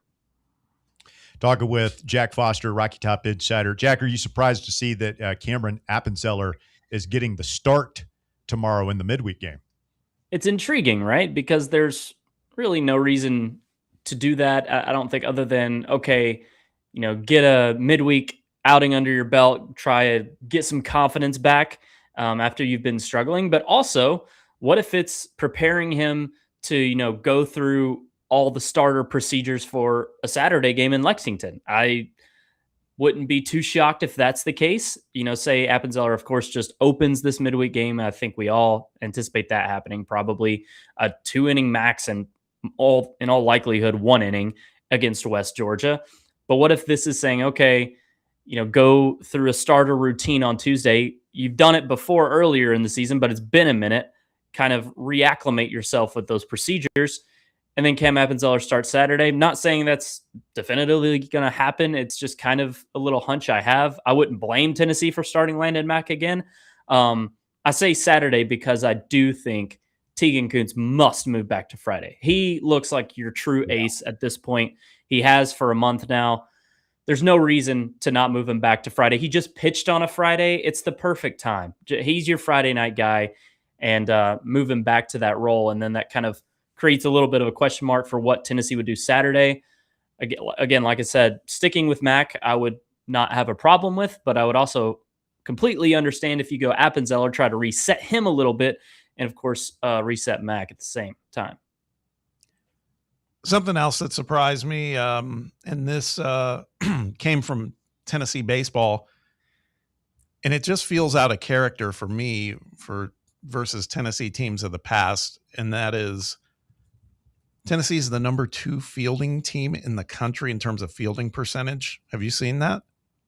Yeah, they've been great all year. Yes. It's amazing. I mean, and I got to tell you, when I watched those games on Friday night against Alabama, we knew going into that series, I think we might have even talked about it last time we talked, that Alabama has a tendency to not take care of the baseball. And man, that certainly didn't help their cause. And it felt like, God, it's nice to be on the other side of that this year. Yeah, it's a different type of Tennessee team for sure. It's a team that, kind of looking ahead to this weekend is going to be better equipped to play Kentucky's style of ball. Tennessee fields the ball really well. They're good on defense. They can hold the run game better with the pitchers on the mounds. That's been something that Kuntz has been much better at in the past month than he was earlier in the season. That was the main reason he was moved away from the starting rotation for just 1 week. So yeah, this is a different kind of Tennessee team. It's not a Tony Vitello team, right? It plays baseball a bit differently. It can provide positives in some areas, of course, negatives in others, but it is a less frustrating team to watch at times, given the lack of unforced errors this team seems to make than in previous years. Talking with Jack Foster, RockyTopInsider.com this afternoon here on Fan Run Radio.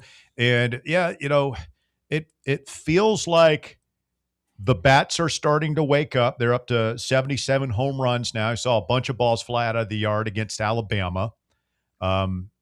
Your starting pitching, even with Landon Mack's recent struggles, is still stronger than most. Mm-hmm. And it just feels like it's funny because we had this conversation a week ago, Jack, about the pitching is sometimes frustrating, but the pitching has been good. This team's problem is they can't hit. They're not hitting. And then you have a pretty good series, right, against Alabama, where you put up some big numbers on the board. And now it's like, okay, well, if the bats are waking up and the starting pitching is still pretty good, then really it's just about how long can you ride those starters so that you don't have to go to the bullpen where you only have really 2 pitchers that you trust at this point. Is that a fair assessment of what this team's biggest issue might be at this point? Yes, it is a fair assessment. The bullpen depth is a major issue, and it has been. We just haven't noticed it as much because of how good the starting pitching has been. But there is only 2.5 reliable bullpen arms. I think Rudy can provide some big outs for you. And, right now as it sits, Appenzeller and Arvidsson, of course, you're going to rely on. But after that, you're talking Chandler Day and Will Haas, a couple of freshman lefties who, none of us anticipated getting big SEC outs this year are the next 2 guys, because Hindi, Frederick, Krenzel is kind of making a little bit of a comeback potentially, but most of these guys are that Tennessee thought it was going to be able to rely on. You can't. So that is the biggest issue as we sit here right now, after watching Tennessee's offense look really good in 7 of their past 9, going back to Starkville. Only 2 games in the past 9 SEC games has Tennessee looked lost at the plate, when it did the majority of the first half of SEC play, right? And that they happened to come against 2 pretty damn good Ole Miss aces, might I add. I think we'll look back on that series and be like, wow, those were some really good arms Ole Miss trotted out there in Knoxville those first 2 nights. So, yeah, as we sit right now, the narrative has shifted a bit away from the offense being the biggest problem. I think what will plague this team more so now is that bullpen depth, but the offense has to remain consistent, and that's something to watch moving forward for sure. We spend so much time talking about, when it comes to position players, we talk about Henry Ford, Garrett Wright, Blake Grimmer. I mean, we have names, but give me one, Jack, that you think is, quietly having a really, really good season that you feel has been almost equally critical to this team's success as the offense starts to ascend now. I'm sorry. Could you repeat that question? Sure.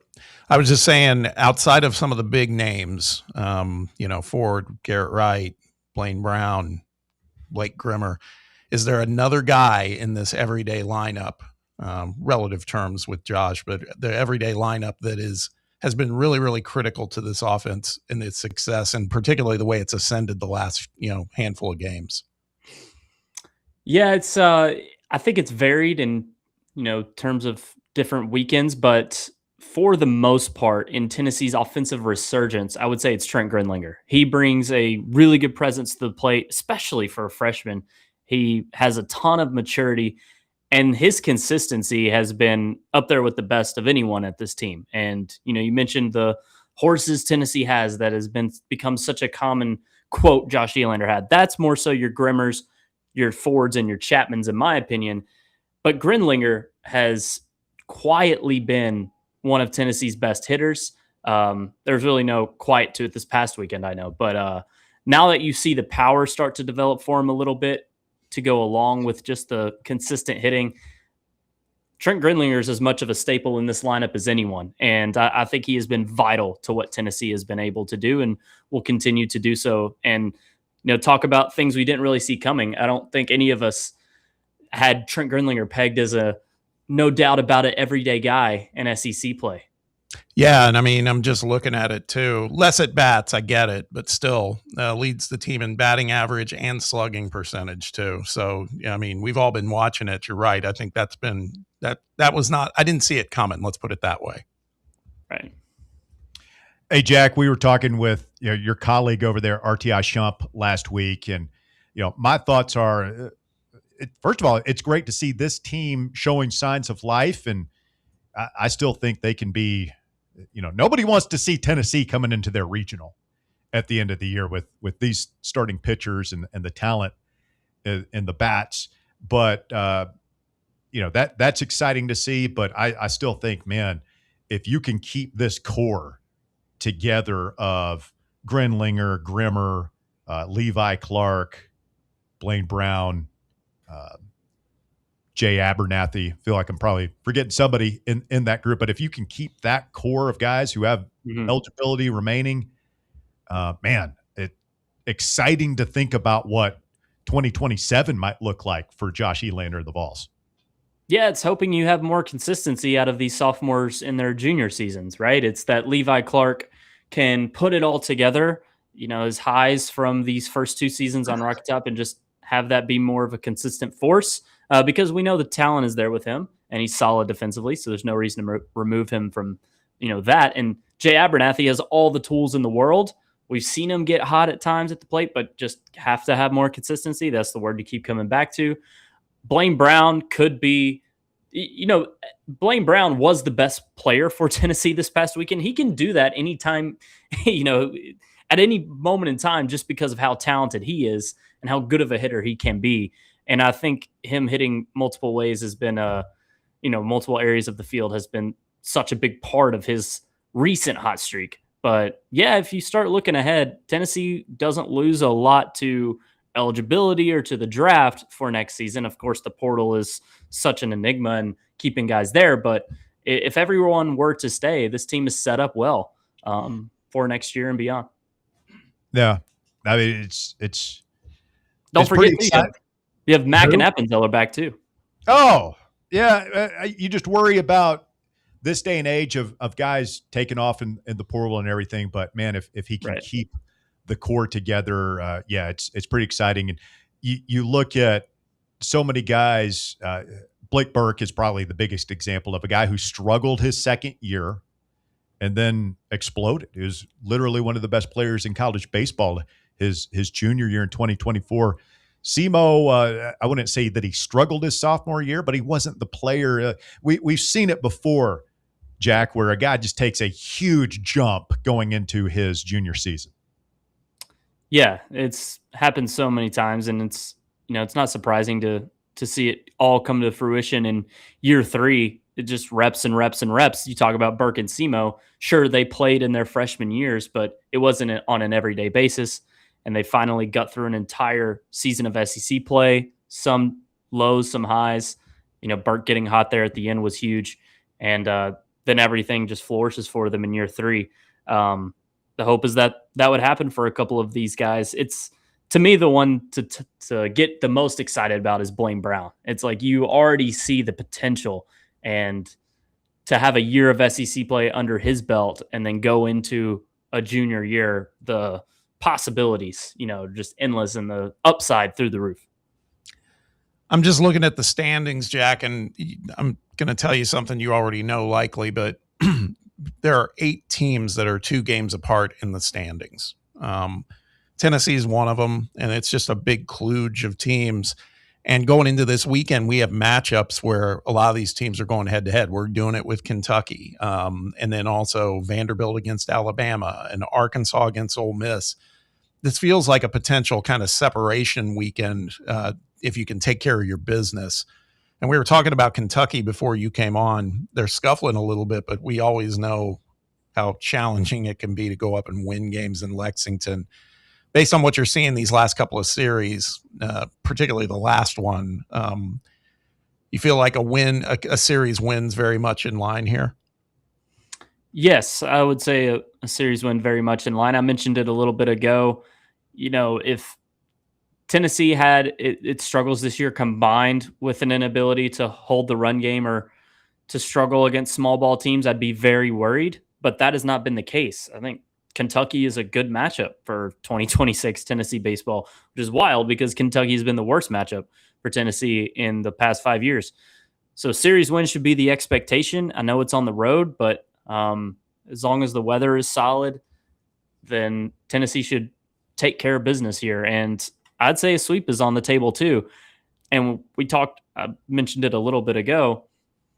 Tennessee wants to host. Sweeping is step 1 here, because if you get to 13 SEC wins after this weekend, then you just need 3 more to really be in the conversation. So that would require not getting swept by Texas and then winning the Oklahoma series. Probably that's plus money, of course, for this Tennessee team to do. Oklahoma's had a nice year, but still on the table. We've seen Tennessee look really good at times. So it's not out of the realm of possibilities. It's definitely more likely than Tennessee missing the tournament at this point, I'd say. But yeah, just focusing on this weekend, series win should be the expectation.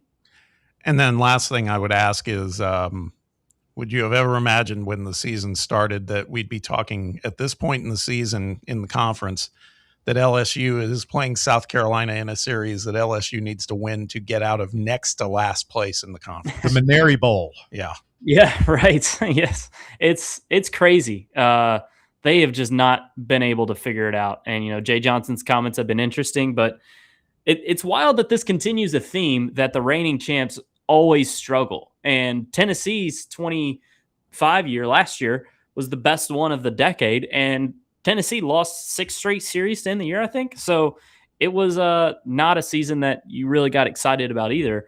But yeah, it's rough. That is the series, Bob and Russell, that we're going to look back on for this Tennessee season and be like, how did they lose that? Like, yes, getting swept by Vandy was bad with the ways those games ended, but you can make an argument Vandy outplayed Tennessee on the weekend. Like, they should have won game 1. Game 2 could have gone either way. But Tennessee absolutely outplayed LSU. They were, without question, the better team and completely gave it away. So that's the one I think we'll look back to more than any other of just how did that happen? Well, this league is just, you talk about any given weekend, it's, South Carolina takes 2 or 3 from Kentucky this week. The Vols are right in there with, they're just all jumbled up. I just look at, I think Georgia has largely been a cut above this season. I think A&M and Texas are in that conversation. Then you've got about 10 teams, right? Of which we're one, that are just all jumbled in there. They could all host and go to Omaha. They could all end up going on the road and getting flushed in the regionals. So it's wild. Yeah. No, I agree. There's a top 3 and a bottom 3, right? It's Georgia, both Texas schools at the top, and then South Carolina, LSU, Missouri at the bottom. And the middle 10, they're just, it's like pick a weekend, right? And I can make an argument that this team's better than that team or vice versa. It's a jumbled mess. So it makes the finish to the regular season very interesting. I mean, who would have thought that Mississippi State team that Tennessee went in there and laid waste to in their ballpark? I mean, they swept LSU this weekend. I think they had a sweep the week before. I mean, they're on fire all of a sudden after playing Tennessee. So go figure. Hey, Jack, great stuff, my man. RockyTopInsider.com, where you can find his work. Where are you on Twitter? Is it at Jack Foster? Jack Foster Media is the @ Yep. There you go. Jack Foster Media on the social media website, formerly known as Twitter. Jack, thanks a lot, man. We'll do it again soon. All right. Thanks, guys. See you. Thank you, Jack. Jack Foster, Rocky Top Insider, joining us there for a segment. Interesting stuff when you talk about a Tennessee baseball team. I feel like him bringing up the word sweep and host are tempting the wrath of the whatever high atop the thing. Mm-hmm.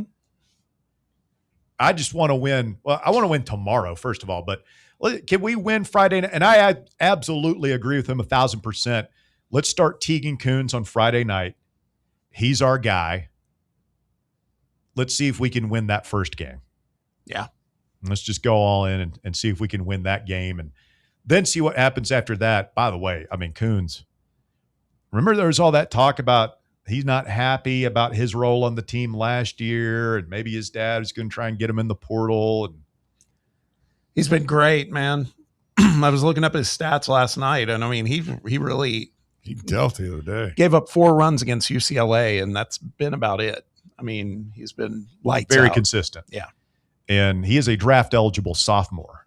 So enjoy it while you can. Yeah. You probably got, well, at least 3 more Tegan Kuhn starts that we could be guaranteed of, but not many more beyond that. Quick timeout. We'll be watching him in the big leagues soon. It is The Drive, Fan Run Radio. Back with more right after this. The Drive. Streaming worldwide at fanrunradio.com and on the free Fan Run app. This is Big Orange Country's sports talk radio superstation. Fan Run Radio. Knoxville. White Claw is taking hard seltzer to new heights with White Claw Surge. At 8% alcohol, White Claw Surge is a stronger wave of refreshment that doesn't compromise on taste. Available in 4 bold waves of flavor like ripe blackberry, citrusy blood orange, zesty natural lime, and tart cranberry. Check out your favorite retailer in-store and online for the White Claw Surge Variety 12-pack and 16-ounce single-serve cans. White Claw Surge. Please drink responsibly. Are you ready for the start of a new season? Maybe looking for your team to go on a tournament run? Get game day ready with Crumble. Head on over to your nearest location and pick up 12 pre-selected cookies plus exclusive toppers. When you're looking for dessert options, there's no question about who you should call on. Our listeners already know. Last year, the Dubai chocolate was a home run, along with the brownie batter. Oreo crumb was another crowd favorite. What new flavor will set the standard this season? If you're in the Knoxville area, there are 3 locations ready to serve you. Clinton Highway, Parkside Drive, and Maryville. Download the Crumble app to build your best lineup and vote on the best combos. You can even put your bid in to request a new flavor. Order in the app and slide on over to your nearest location. Tell them Fan Run sent you, and as always, it's for the fans, by the fans. Don't miss the cookies. A brand built in Tennessee and born from the love of the game, Inward Half revolutionizes golfing comfort. Crafted by a former pro and dedicated enthusiast just like you, our luxury performance wear guarantees you stay cool and comfortable through every swing and every day. We're not just a brand. We've set out to create a lifestyle for those who understand that impeccable style and premium performance are a hole-in-one. Enjoy the walk-in with Inward Half. Are you thinking of buying a home but don't know where to start? Well, call VFL Josh Travis, your local mortgage expert with Foundation Mortgage, based right here in Knoxville. Whether it's your first home or your forever home, he'll keep the process simple every step of the way. To get started, visit mortgagebrokerjosh.com or call 423-312-9777 today. Foundation Mortgage Company, LLC is an equal opportunity housing company. NMLS number 1387311.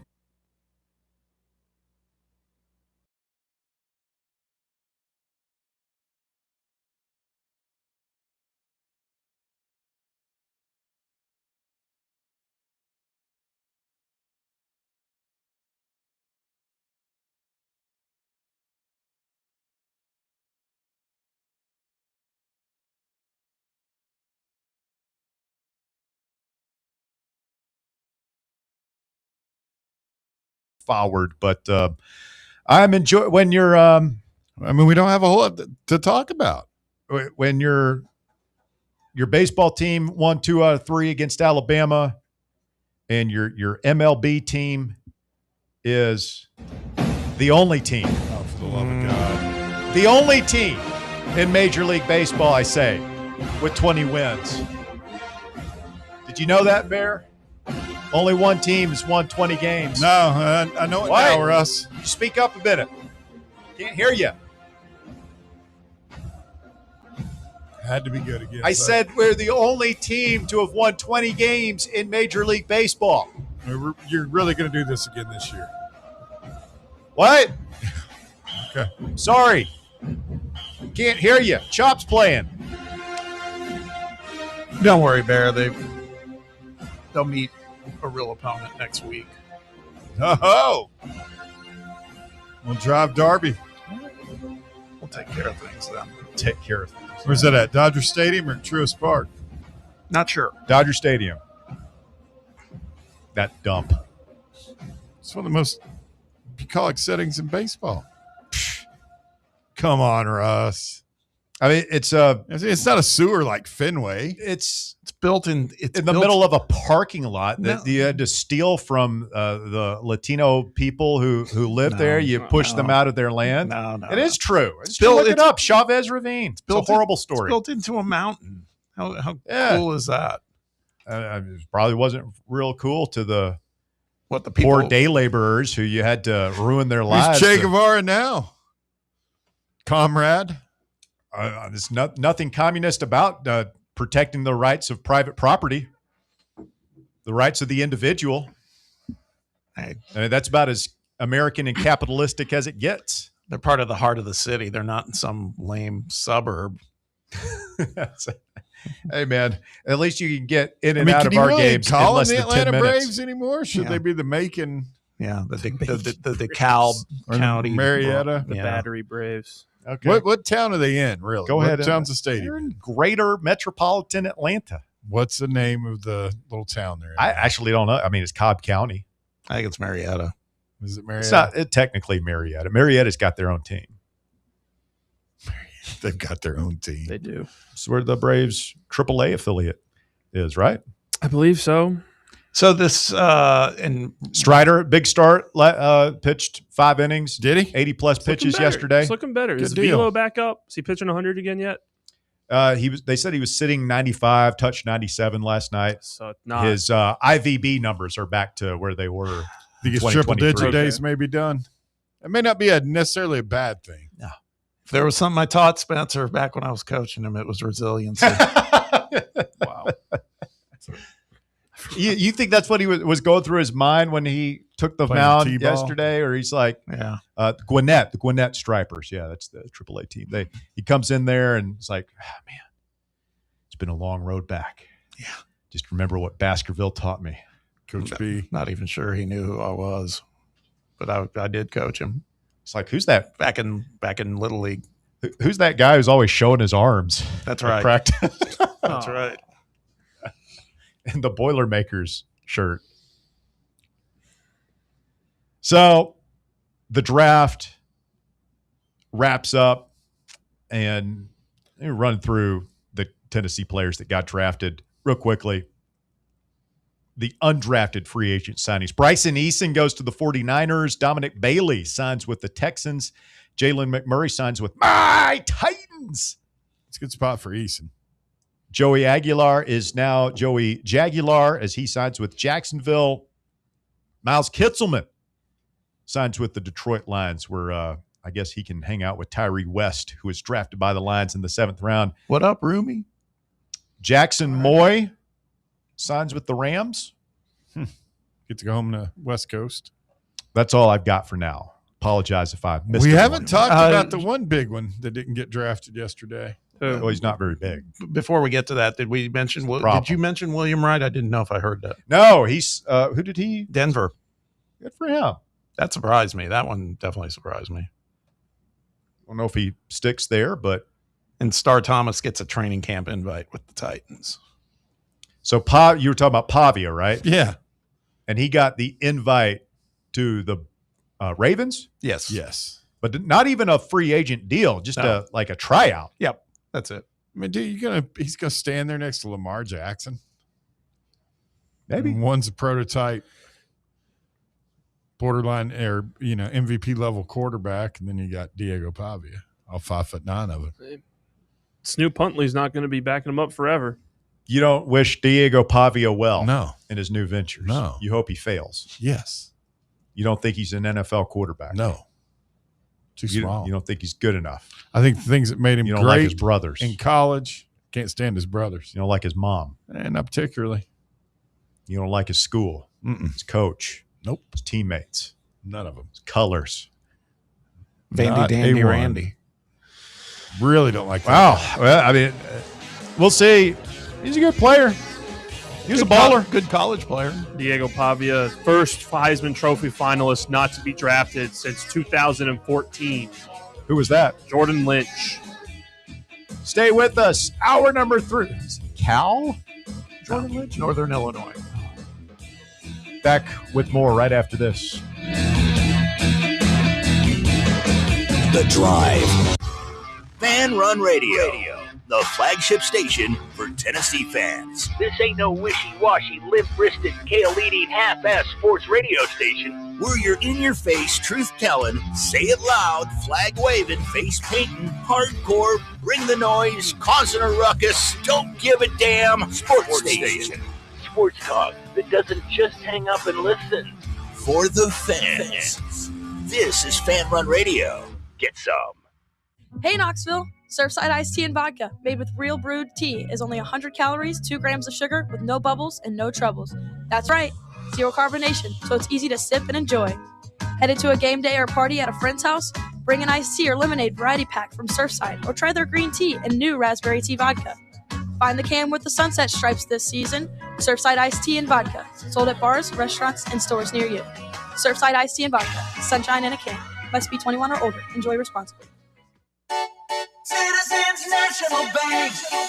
Experience the thrill of traveling with C&B's exclusive travel program. Customers age 50 and above with a Plus Perks checking account can participate, ensuring a safe and delightful travel adventure. Take a day trip or an overnight trip. Travel domestic or international. C&B is always on the go. Citizens National Bank. Banking never felt so good. Member FDIC. At Knoxville Insurance Group, they understand the challenges many consumers face when searching for insurance coverage. That's why whether it's for you, your family, or your business, they create a coverage plan specifically for your unique needs. Knoxville Insurance Group is an independent firm, which means they aren't beholden to just one insurance company.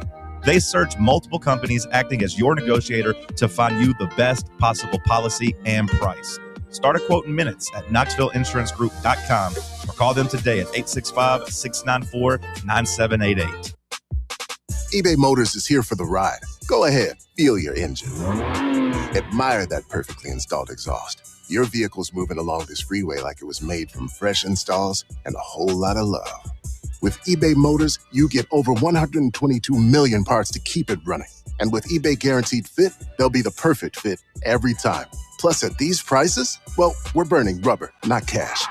Keep your ride or die alive at ebaymotors.com. Eligible items only. Exclusions apply. What is dedication? The thing that drives me every day as a dad is Dariana. We call him Day for short. Every day he's hungry for something, whether it's attention, affection, knowledge. And there's this huge responsibility in making sure that when he's no longer under my wing, that he's a good person. I want him to be able to sit back one day and go, we worked together, we did a good job. That's dedication. Find out more at fatherhood.gov. Brought to you by the U.S. Department of Health and Human Services and the Ad Council.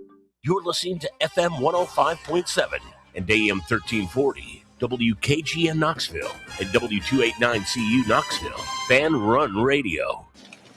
We really need to get some branded stuff. Shirts, hats, promo items, something professional. I mean, we could just find a website and order a bunch of it ourselves. You could, but you're taking a big risk. You don't know the quality, the fit, the timeline. It's a roll of the dice. Yeah, I guess, but isn't that how everyone does it now? Not the ones who actually care about how their brand looks. Look, if we're putting our name on it, it needs to be done right. We need SM Athletics. SM Athletics? Yeah, they specialize in working with businesses like ours. Apparel, hats, promo gear, but real, customized stuff. They actually care if it turns out right. Probably a lot better than getting stuck with 100 t-shirts with crooked logos. Exactly. Plus, they'll walk you through everything. Sizing, colors, material, so it matches the image we're trying to build. Makes sense. What's the name again? SM Athletics. Trust me, if you want to look like a real company, not a flea market stand, this is the move. If you're serious about your brand, work with people who are serious about getting it right. SM Athletics. It's time for The Drive's Top 5 at 5. Quitting time on your Monday, 5 o'clock. You're on Fan Run Radio. I'm Russell Smith. Thanks for tuning in to The Drive. Top 5 at 5. Walker Smith has some big news. What you got, Walker? At number 1, just breaking recently from Pete Thamel, NCAA President Charlie Baker told ESPN today that he is, quote, pretty optimistic that the new age-based eligibility proposal will happen.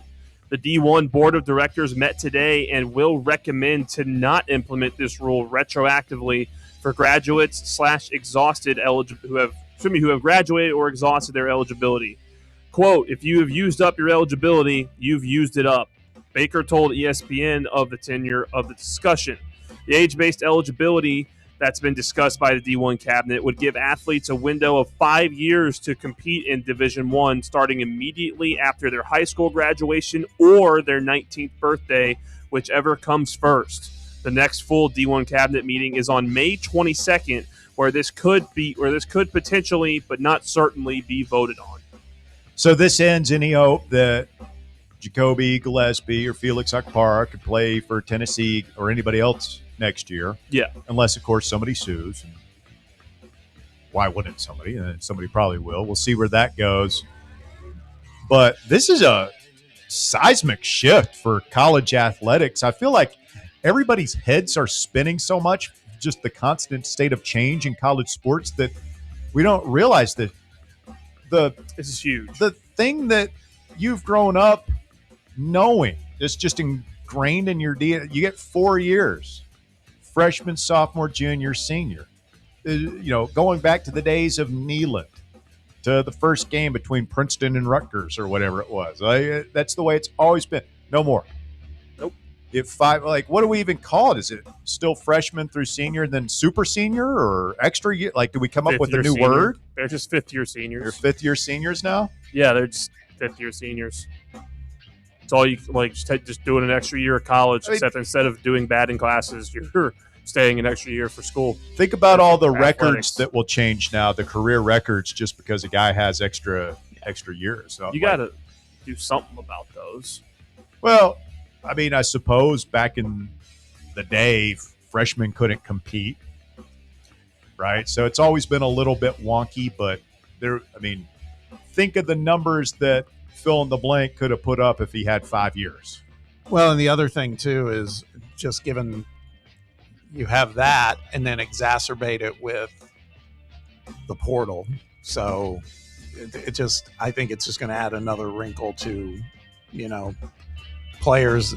I don't think it's going to necessarily mean players are going to stay an extra year at their school. They're going to go, they'll do what everybody else is doing now. I just think we're going to see even bigger numbers in the portal. I hate it all, to be honest with you. And I say that as a fan of Tennessee who's benefiting from the portal this year, but I do too. I hate the loss of traditions. It seems like, I'm not against change just because it's change, but this seems like a lot. And not very well thought out. We'll see what the ramifications are. But the other thing we were talking about during the break, think about all the guys whose eligibility expired who, like, if they had just redshirted, like Jacoby Gillespie, does he have any NBA buzz at all? Like, what does he do next year? Is he playing in Europe or the G League? Imagine Europe. Like, he's probably – is Jacoby Gillespie going to be making seven figures playing professional basketball anywhere next year? No. Probably not seven figures, but – if he had just redshirted that year, like, he would be making $3 to $5 million probably to play basketball next year. And, like, that's just the one guy we know. There's probably hundreds of those guys all over the college sports landscape who, like, man, I didn't think it because I'm coming out like all freshmen thinking I'm going to go take over. I'm going to make an impact on my team. But if you had had a little bit more foresight, a little bit longer view, hey, just spend that first year lifting weights, getting bigger, stronger, faster, hooping against other dudes. Getting acclimated to and then you're going to have a chance to make life-changing money on the back end. I mean, think about Kennedy, Chandler. I think you make a strong argument he probably stays here in Knoxville. Did we have an NIL back then? Not like it is now. Yeah, I mean, there might have been a some sort of version of it then, but it was just getting started, and it was. I think back then it was probably more to the tune of what people thought it was going to be, where, you know, you paid local car lot pays you so much to come out. Yeah, you get a good year, you're making like $100,000 or something.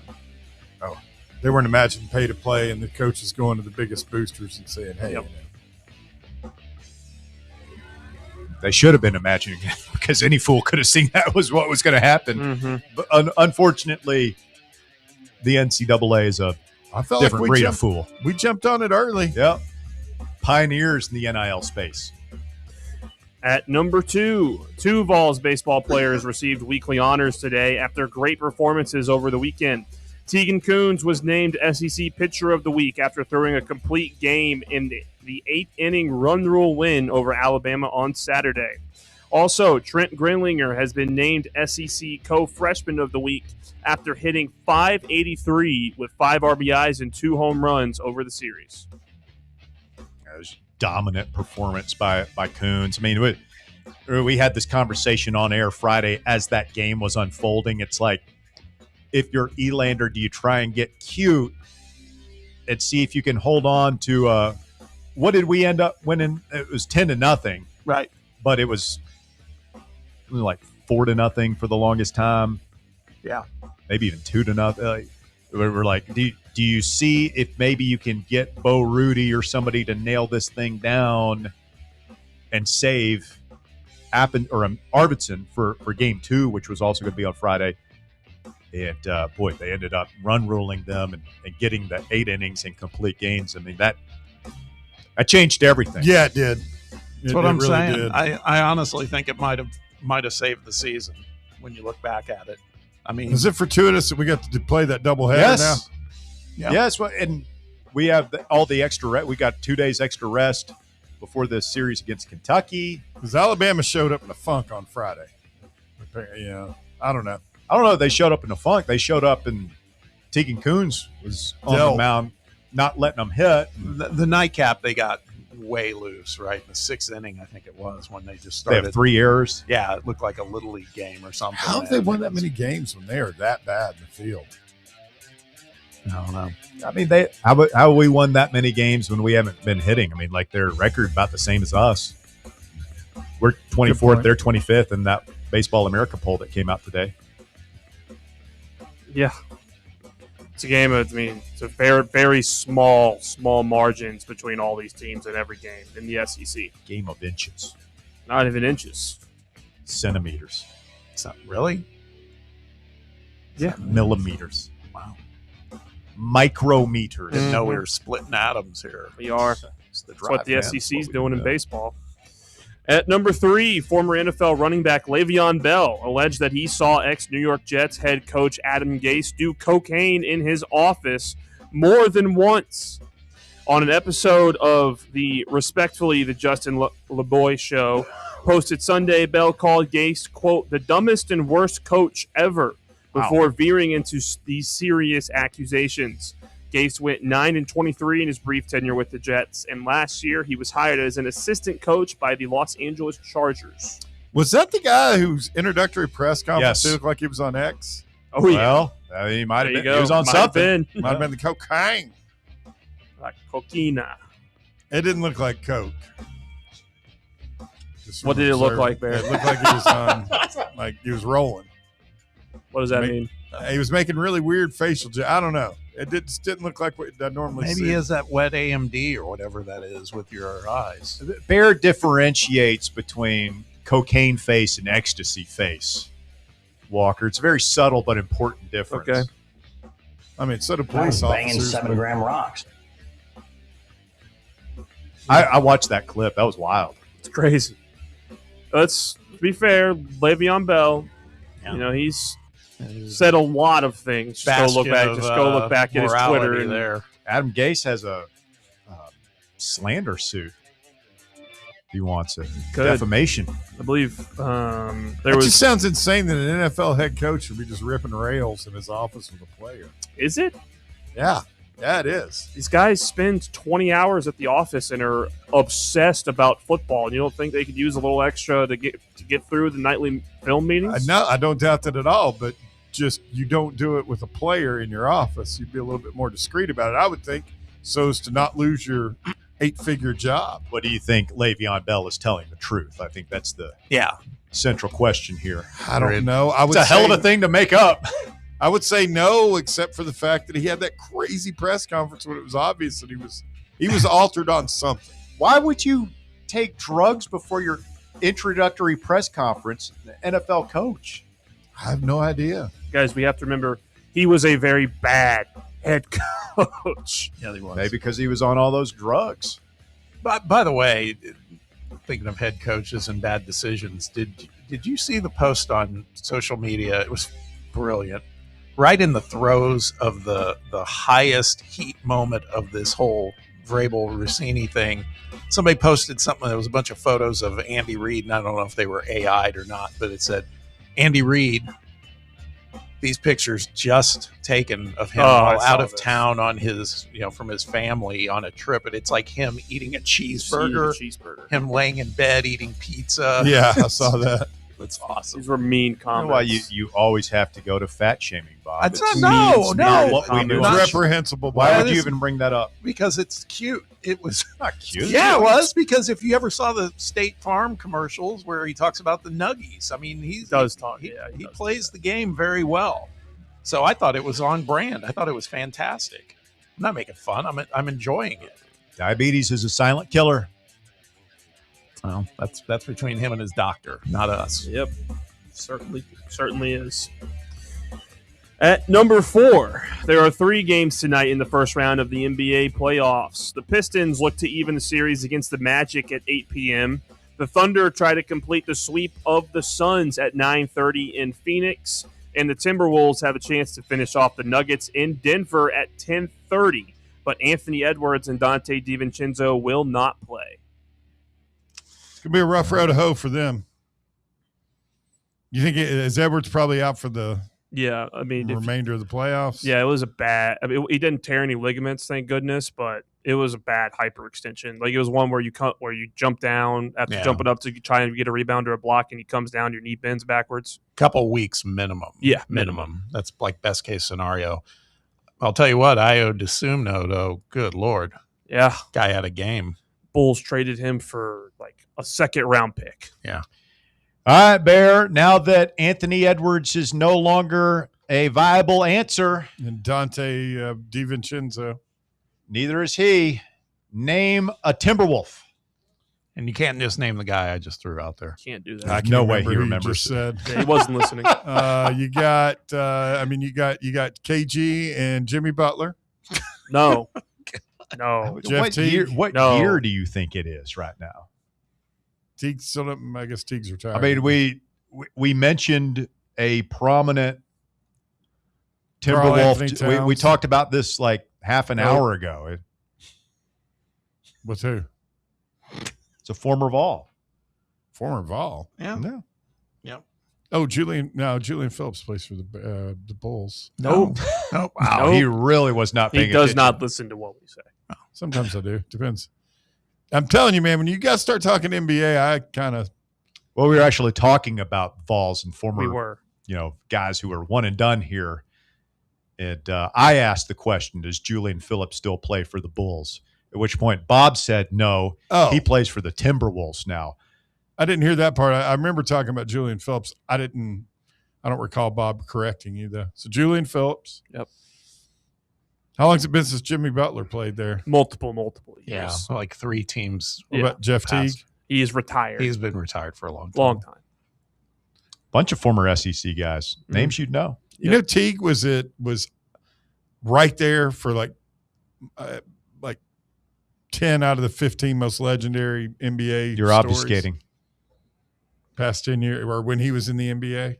Mike Conley's only making $725,000. Mike Conley still playing? He certainly is. He doesn't play that much at this point. He's just kind of winding down. Well, like your age, Russ? Good work if you can get it. It was kind of funny. The Timberwolves had him on like a bigger deal to begin the year, and they traded him to someone who cut them, and then he re-signed with the Timberwolves for a vet minimum. So the other team's still paying him his contract when they cut him? No, they just paid him out. Nas Reed plays for the T-Wolves. Julius Randle. Yep. Ooh. Zion Pullen, who apparently played at Florida, although I don't remember that. Most hated man in the NBA, Rudy Gobert. Patient zero for the Patient zero. God, I'll never forget that night. He rubbed his hands all over that microphone. It was over everybody's micro, all the recorders that he put up. He touched them all. Everyone. Touch them all, Rudy. And he had COVID. Yep. Yes, that's. He didn't know. Didn't know. All right. Thank you, Walker. We got a kicker? We do have a kicker. Oh, man. I'm sorry. That went long. We really got to tighten up these top fives. I mean, we can talk about it as long as we want. It's great. It's a great conversation. At number 5, an armed Florida man accused of setting a portion of a preserve on fire with a tiki torch and a katana was arrested after a brief standoff with deputies. Nice. Witnesses told investigators that they saw the man use a lit torch to ignite multiple spots and set portions of the Savannah's Preserve on fire as he walked towards the US 1 highway. Detectives said he'd already tried to pour gasoline on vehicles in the downtown Jensen area and later doused a motorcycle outside of a bar with an accelerant before taking off.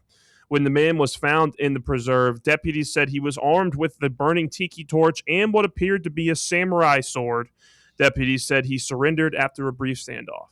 Yeah, and the katana, that sword you can cut somebody's head off with? Yeah, that's the one. All right. Seems kind of crazy. It only cut other body parts off. I'm sorry. I was reading another Florida. I'll raise you your katana story.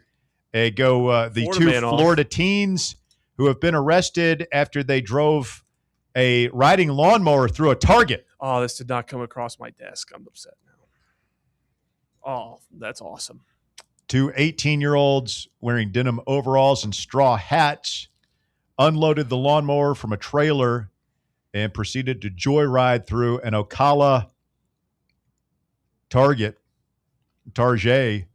and big old mower too. They had the zero turns out there, like one of the big ride-along mowers. God, that sounds how so bad cool. that stink up the. Why would you do that at Target? Because it's fun. It's just it's fun. Yeah, it's fun to terrorize a whole store of people just minding their own business. Apparently, they broke wooden boards covering the glass entrance there. No word on whether or not they turned on the blades. So you can, surely not. You can do it without turning on the blades. I got to do some mowing tonight. Fixing to rain the next couple of days. That's actually very smart. I should do that. I should do that too. You guys never rode around in the little shopping carts in a Walmart or a Target with your friends? The ones for the handicapped people? No, Bear. Just a regular shopping cart. I thought you were talking about the motorized ones too. No, you and your friend, you put some. You guys ever do shopping cart jousting? No, because it's a good way to break something. Well, you clearly didn't know how to have fun in a Walmart. How could you be so irresponsible, Walker? We had plenty of fun that didn't involve. I wasn't. What you talking about, Jackass style, where you just run and shove somebody in the cart and they hit the curb and Like launch like 30 feet? No, you run them into each other. Oh, because that's a lot safer. Yeah. Yeah. No, I've never done that. What did you guys do for fun? Smoke pot. Oh, I don't know. I mean, what do you want me to say? It was I'm 70s not a and grass 80s. expert. We didn't ram each other with shopping carts. Drank beer. I did really like the old school shopping carts where like you could ride underneath it as a kid. Did you do that? I was a large child, so no, I didn't get to do that. Like this, it has like the kind of the flatbed under it. Yeah. that It's you like put the like the big cart cases that of like water. you Where you could put the dog yeah food. the cart would like flip up. Yeah, I always did that. I always loved that, man. it's good stuff. What else did we Going do? grocery shopping with mom, going Kroger and get the stickers. Mm-hmm. We used to call the cops on ourselves to get them to chase us. Things got boring in the neighborhood. Yeah, that's not anywhere near as irresponsible as running around in a shopping really cart. is. Responsible Diverting is insanity. precious public resources to you and your idiot Gave them a stone chance friends. to practice all their skills on a boring To night. practice all their skills. Yeah, Yeah, trying because to run us down through a neighborhood setting. chasing a couple of potheads through the suburbs of West Knoxville, coming real handy There was when you're 6 or taking live 7 of us. fire. You're over on Magnolia in the crossfire, We were chasing chasing hardened We were criminals. chasing a hardened criminal down, and we were like training for him. So you and your idiot friends were the equivalent of like AA baseball for the cops. Basically, yeah. We would. I mean, we started off just calling like the neighborhood patrol. Remember the neighborhood watch?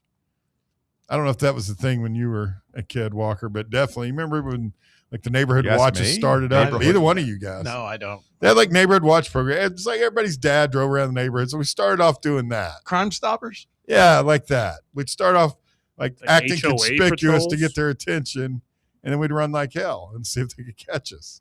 Yeah, that's And then not that got to be irresponsible just at it all. wasn't that hard. They weren't really very good at it. So we Did decided they to up the chase game. you? Yeah. And they couldn't catch you? No. Never So caught. you were diverting public resources. Oh, 100%. Somebody was getting ripped off. So, there was an actual crime going. Some woman was being attacked by a pervert somewhere. But no, the cops were chasing you and your idiot friends. Yeah. I'm mean, trying to think of what put a stop to it. Somebody's getting stabbed Getting to caught, death, maybe? bleeding No. out on the side of the highway. But the law enforcement are chasing you guys There for was fun. there was an ADA that moved into our neighborhood, That's great. and then fantastic. he shut us down. Yeah, and using shopping carts for just a little bit of fun is completely Yeah. worse than that. That was the probably the crown jewel in our stupidity. The flaming bag on his doorstep on Halloween. So anyway, we're going to take a quick time out. You're listening to The Drive here on Fan Run Radio, or at least you were.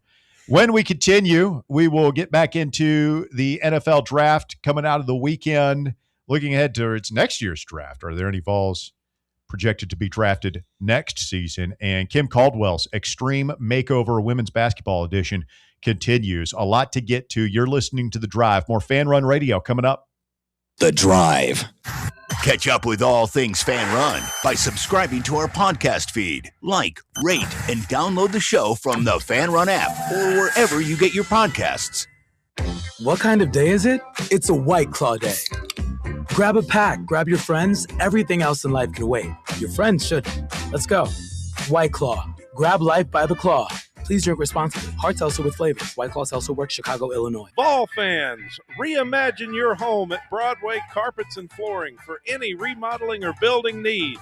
With a variety of carpets, rugs, hardwood, vinyl, and stone, Broadway has all the flooring and installation options you're looking for, including pet-resistant products like Pet Perfect Carpet from Shaw Floors. Visit their showroom in downtown Knoxville or the location in West Knoxville located on Kingston Pike near Pellissippi Parkway today. Hi, I'm Dr. Jacob Wolko. Here at Knoxville Smiles, every smile is unique and every smile has a story. We would love to get to know you and help you smile brighter with confidence. If you've been looking for a dental home that treats you like more than just a set of teeth, we would love to welcome you to the family. Please give us a call at 865-539-2222 1776, or visit us at KnoxvilleSmiles.com. Smile brighter with Knoxville Smiles. Hey Vols fans, Cody Brown here. I grew up right here in Tennessee and know what it means when someone says, I've got your back. That's why you can trust Farm Bureau Insurance of Tennessee. Whether it's your home, your vehicle, your family's future, or the business you built from the ground up, we will show up for all of your insurance needs. We are Tennesseans who understand what matters, which is doing right by you. Insurance is not all about just paperwork and policies, but it's about the people we insure every day. So if you want insurance that hits home, give me a call at 865-992-3871. Go Vols. Welcome to Axle Logistics, where excellence isn't just a goal, it's an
for them.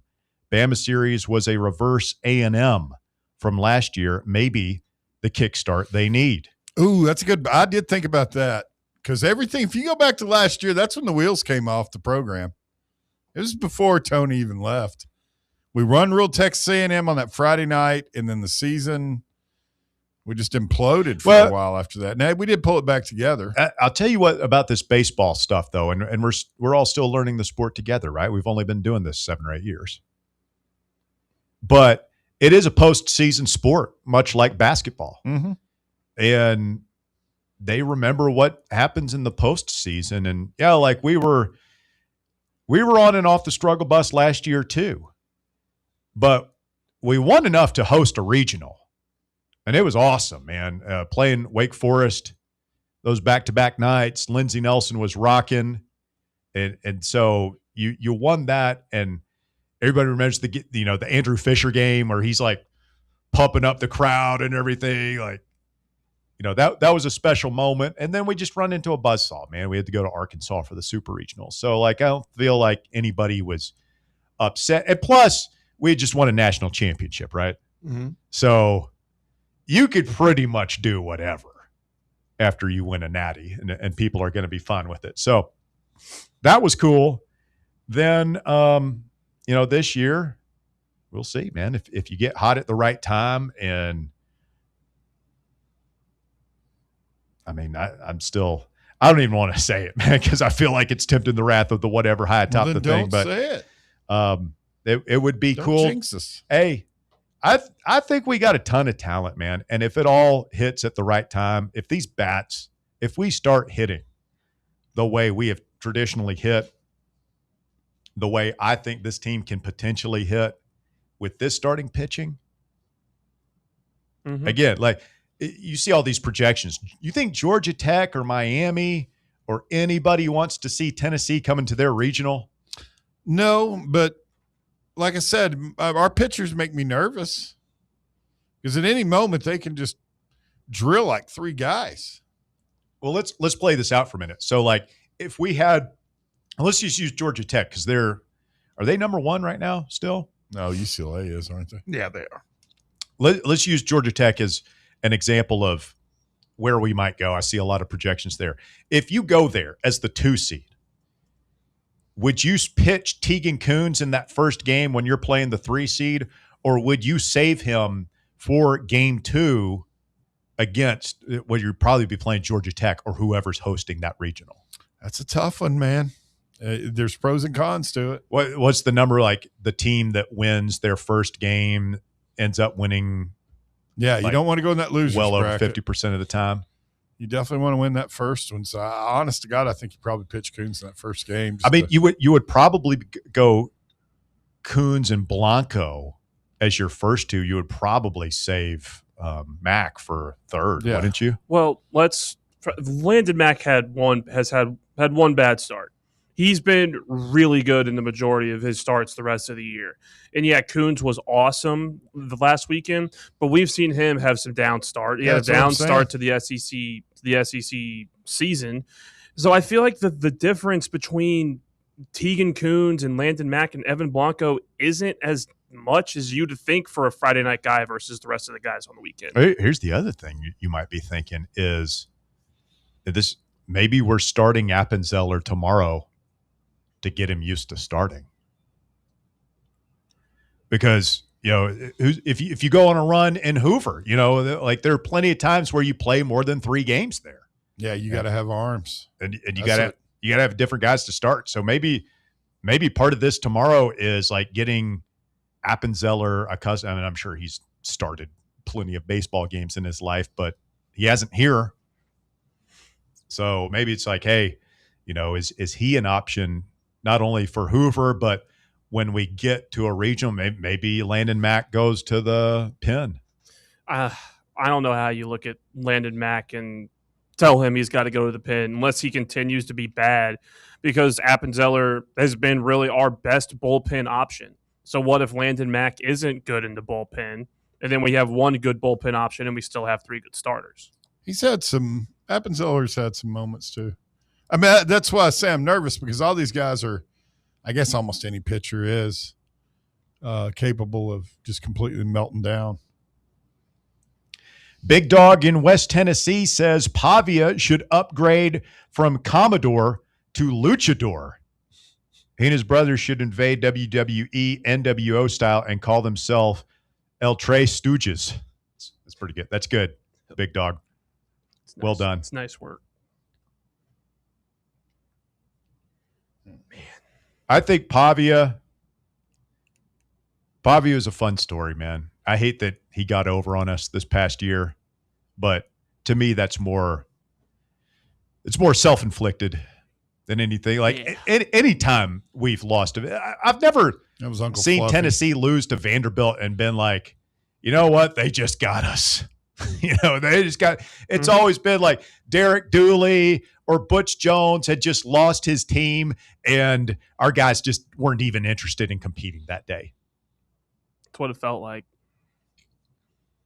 I mean, it wasn't even competitive in the second half. No. They boat raced us. I mean, we don't have to see him again. But who knows? They have a 5-star quarterback on campus over there now, so you never know. Vanderbilt could be a problem for a while. Could actually be a rivalry again. I'll be interested to see if they really hand Jared Curtis the keys from day one there. Mm-hmm. I mean, you would think that would involve a tremendous trimming down of what they do offensively you thought we ran a conservative system with Nico and his redshirt freshman year. You're talking about a true freshman taking over an SEC offense. I feel like that would be I don't know. That'd be setting them up for a big step back, but maybe they're expecting that. We're thinking about doing the same thing with Faison. It's true. True. Hey, I hate to interrupt you guys. I've just become aware of something over here in the YouTube chat, and are you BB Diddy on there? What's that? Baskerville. Is that your handle? What's your handle on here? Yeah, that's right. Yeah. Really? You know that? That's not very nice what you're posting in there, Bob. Not nice at all. I was wondering if you were going to see that. Yeah, I see it, Bob. Joke. What did he see? What did he say? That congenital mouth breathing Hewitt Pruitt asked a question about my head, and Bob responded with, he described my head as gruesome, Russ. Gruesome! He asked, how does Bear's head compare to Howard Stern's arms? And I just said equally gruesome. That was it. It was a joke. Your head's not great shakes either, Bob. Wow. Feel like you could have worked that out between the two of you off the air. But, I mean, if you want to take it up with them right now, here's your chance, Bear. You already You already interrupted our serious college football conversation. Go ahead. Protect your honor. I mean, I just sat down there and looked at it, and I'm like, hey, you know, at two, Brutus. He just stabbed me in the back. One of your loyal supporters, Bob. One of your biggest fans. I apologize. That's all right. I'm sorry. I accept your apology. That was the quickest I'm sorry. apology exception I think I've ever heard. You've wronged me, Bob. I'm so hurt. I'm sorry. Oh, that's all right. It's all right, buddy. Don't worry about it, Chief. I can't believe you would say something like that. I'm so hurt right now. All my friends are listening to this. Yeah, how could you embarrass me like that? I'm sorry. That's okay, bud. I mean, that's no big deal. I've said like three or four things that's more embarrassing than Bob Collins. I'm over it. It's all making good, a man. joke on me. So this Brendan Sorsby thing, speaking of quarterbacks, pretty interesting. Did Tennessee dodge a bullet with Brendan Sorsby? He might not play. Where would we be right now? I mean, what would this show be like if the guy that we had spent $5+ million on to come and quarterback the Vols next season had just pulled the full Art Schleister? Look it up, kids. Well, yeah, well, just if all of a sudden his very eligibility had just come into question out of the blue. He was betting on football. I'm trying to think if it and amongst other things. I'm just wondering if Texas Tech, if maybe he said something like, hey, man, is there any chance I can get an advance on that NIL money? Well, not allegedly, Cincinnati claims that he owes him $1 million still. Jesus. Well, he's screwed his life up bad. Did you think he had like Nicky and Vinny and Tony looking for him with a baseball bat? I don't know. Probably got in over his head on his telephone. I assume most of these bets were through FanDuel. Something. DraftKings. Yeah. Legitimate. Caesar. Yeah. Yeah. But was it under his, I mean, I wonder if it's going to come out, if it was like his personal account or if he'd set up a dummy account. Yeah, I don't know. I mean, because I'm sure they look for guys who, everything we hear, like the lengths these colleges will go to explain to the players the risks of gambling, and that, hey, you're playing with not only your eligibility but potentially your freedom. Like, you know, there are laws against there's criminal penalties for fixing games and stuff like that. You'd have to be a real piece of Samsonite to, listen to those lectures over and over again and still go bet under your own name. I mean, I'm sure it happens. NFL? I bet it happens all the time, though. It was Ridley. Remember, he got caught making bets. I mean, he's one of dozens at this point, but I think this happens in college all the time. Because remember, the NFL has that software that can detect, like if you're betting at that's how some of those guys got caught. They were betting at the building, and it triggered something in their, wireless. Yeah. So, I mean, think about how often it happens at schools that probably don't have the. Like, does Tennessee have that? Do we have the software in the building to detect if anybody's on FanDuel or something like that? I don't know, but I know it's a problem. I mean, I read a story this weekend. There was a high school kid, who had gotten himself in a big jam gambling. What a mess. I'm just trying to think if we would have a worse reaction if this had happened to us than we had with Nico leaving last year. Oh, maybe this is worse. Yeah, because this brings in, it's like an integrity thing. I mean, they're saying also, GBO Kyle Beach mentions, and I'd heard this too, that there's reports he bet on Indiana when he was actually on their team. Yeah, yeah. I mean, that's 2022. Can't do that. I like the Texas Tech statement that the university is, quote, committed to supporting Brendan through his recovery process and to ensure his long-term health and well-being, i.e., we got to get this kid eligible because he's our quarterback, and if we don't, we ain't going to the playoffs. Gambling's an addiction. It's going to cost us millions of dollars. But I mean, is he going to have to give that money back? I mean, I don't think Texas Tech looks bad in this necessarily. I mean, unless they knew about it, then they're just there's no way they'd spend that. None of these schools are going to spend that kind of money on a kid. Yeah, they wouldn't want to be going through this today. It's not worth it. But, I mean, he bet on Indiana football while he was redshirting.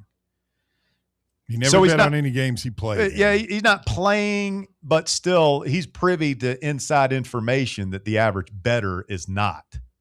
It's not quite Pete Rose, but it's out in that direction. Sorsby's gambling has not drawn the attention of law enforcement, according to ESPN, nor has he been linked to anyone attempting to influence the outcome of a game. Sorsby's gambling, according to sources, was a steady flurry of small bets over a period of time. Yeah, I bet this stuff happens all the time, man. I bet dudes are in there betting. There's nobody that can compare to that guy Art Schleister played for. How long did he even make it through a season for the Colts? No, I'm trying. Didn't something just happen a couple seasons ago with Keyshawn Boutte or Booty or whatever his name is with the Patriots? Like he had placed like over 1,000 bets or something just crazy, and he's still playing. I can't see how these people keep up with all that, or is it just compulsive? They don't really. They have people for it most of the time. Yeah, but again, it gets back to, are you doing this on your own account, or like I'll bet college players all the time, just like find regular college students and it's like, hey man, place this bet for me. Like we hear this. I mean, like, have you guys ever had a friend from a state where it's like illegal ask you to place a bet for them? Yes. Like that happens, right? I never have. Most of my friends know I don't really understand how it works. Well, I think it's a pretty common thing in Tennessee. Like, hey man, you have a friend, or even if it's like, I'm in Georgia for the weekend, I'll Venmo you. Yeah, just $100 do this bet for me. Did you guys see? I can't remember if we talked about it on air. A U.S. Special Forces soldier has been arrested. Yeah, for placing bets on some website. What do you call what is that called? Is it Kalshi? It's Kalshi, but they call it. There's like a particular market. Polymarket. Yeah. Made like $400,000 knowing the date of the invasion in Venezuela. At least he was betting on his own team. No, it's the people in the pros that do it. That's where it gets really, really stupid. Like the whole thing with the Guardians closer earlier or like middle of last season with like him having people bet on what pitches he was throwing. That's pretty dumb. That was really dumb. Bro, nobody is dumber than the Alabama baseball coach. The way he got caught. Talking on the phone. What was that guy's name? Thompson, maybe? I can't remember. Crazy Matt Dixon, Tony's guy, went back and looked at Alabama, like went back and watched all the games. Because he texted me right after that, Matt did, and he was like, I really think this guy's been throwing games because Matt swears up and down this guy made pitching decisions, like in-game decisions that just he shouldn't have made, and Alabama kept. But that's not. I mean, we'll never know probably, but he got caught because he went to the sports book at the Great American Ballpark. And I thought he was there. Oh no, his buddy was there while he was on the phone with him. Yeah. And they like have him on camera placing the bets. Yeah. People do dumb stuff. Who the hell's going to bet that much money on a random SEC conference based regular season game? When these people get caught, a lot of times it's because they're just dumb. Get greedy. It's an addiction, man. Yeah, and people are just dumb, man. Like they don't think that everything is. We live in a surveillance state now, and like not only is Big Brother watching with cameras everywhere, but everything you do on your phone leaves a digital trail. Well, I mean, so if you go in a casino, in any casino, you always hear about the eye in the sky. They see everything. You don't think that they're keeping an eye on, what's going on. There's a lot more action going on through our phones than there is in Vegas anymore. Oh, yeah. They watch everything, trying to catch people cheating. Coming up, the shocking conclusion of the drive here on Fan Run Radio. Still recapping the draft.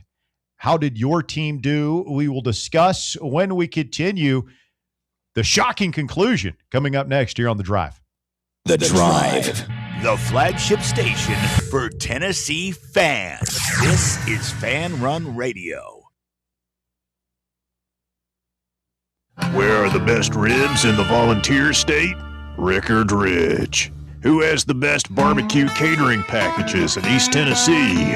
Rickard Ridge. And where is the most beautiful setting to enjoy a meal with family and friends? Rickard Ridge. Rickard Ridge Barbecue. Just a quick ride up I-75, take exit 134, hang a right, and Rickard Ridge is on your left, just inside Cove Lake State Park. Located in Knoxville's historic Old City, Barley's offers great food, live music, the best draft beer selection in town, and now your new favorite place to watch sports. Their indoor projector is perfect for any weather, and they've revamped their upstairs area with more TVs to take in all of the action. Their menu features hand-battered chicken tenders, juicy burgers, fresh salads, and the tastiest pizza in Knoxville. You can enjoy their happy hour drink specials daily from open until 6 p.m. Barley's Tap Room and Pizzeria. Are you ready for the start of a new season? Maybe looking for your team to go on a tournament run? Get game day ready with Crumble. Head on over to your nearest location and pick up 12 pre-selected cookies plus exclusive toppers. When you're looking for dessert options, there's no question about who you should call on. Our listeners already know. Last year, the Dubai chocolate was a home run, along with the brownie batter. Oreo crumb was another crowd favorite. What new flavor will set the standard this season? If you're in the Knoxville area, there are 3 locations ready to serve you: Clinton Highway, Parkside Drive, and Maryville. Download the Crumble app to build your best lineup and vote on the best combos. You can even put your bid in to request a new flavor. Order in the app and slide on over to your nearest location. Tell them Fan Run sent you, and as always, it's for the fans, by the fans. Don't miss the cookies. Are you thinking of buying a home but don't know where to start? Well, call VFL Josh Travis, your local mortgage expert with Foundation Mortgage, based right here in Knoxville. Whether it's your first home or your forever home, he'll keep the process simple every step of the way. To get started, visit mortgagebrokerjosh.com or call 423-312-9777 today. Foundation Mortgage Company, LLC is an equal opportunity housing company. NMLS number 1387311. eBay Motors is here for the ride. Go ahead, feel your engine. Admire that perfectly installed exhaust. Your vehicle's moving along this freeway like it was made from fresh installs and a whole lot of love. With eBay Motors, you get over 122 million parts to keep it running. And with eBay Guaranteed Fit,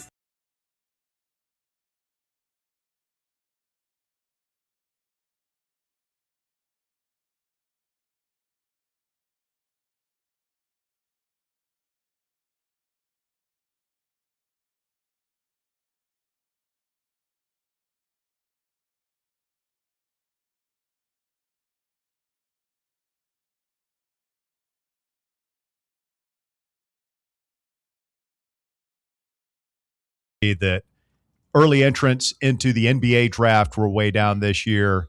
And I heard a lot of pundits talking about how the back half of the NFL draft, there was not nearly as much value in there because a lot of the players, would be taking a pay cut to go to the NFL. So players are incentivized to stay in college ball because depending on where you're at, you're a really good college player, probably not much of an NFL future. You make more playing in college, and it gets back to what we were talking about in basketball. A guy like Gillespie, Okpara, guys who are going to be fighting to make an NBA roster versus if they had an extra year in college, they'd be making $3 to $5 million.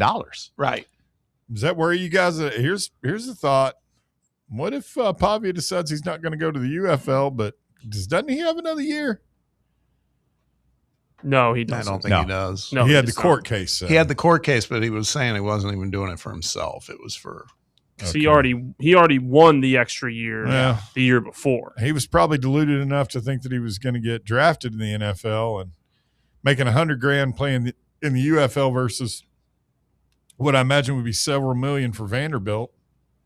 Do you think this makes college sports more watchable now? Because not just football, but basketball as well, and maybe even baseball, that we're going to have better players more likely to stick around?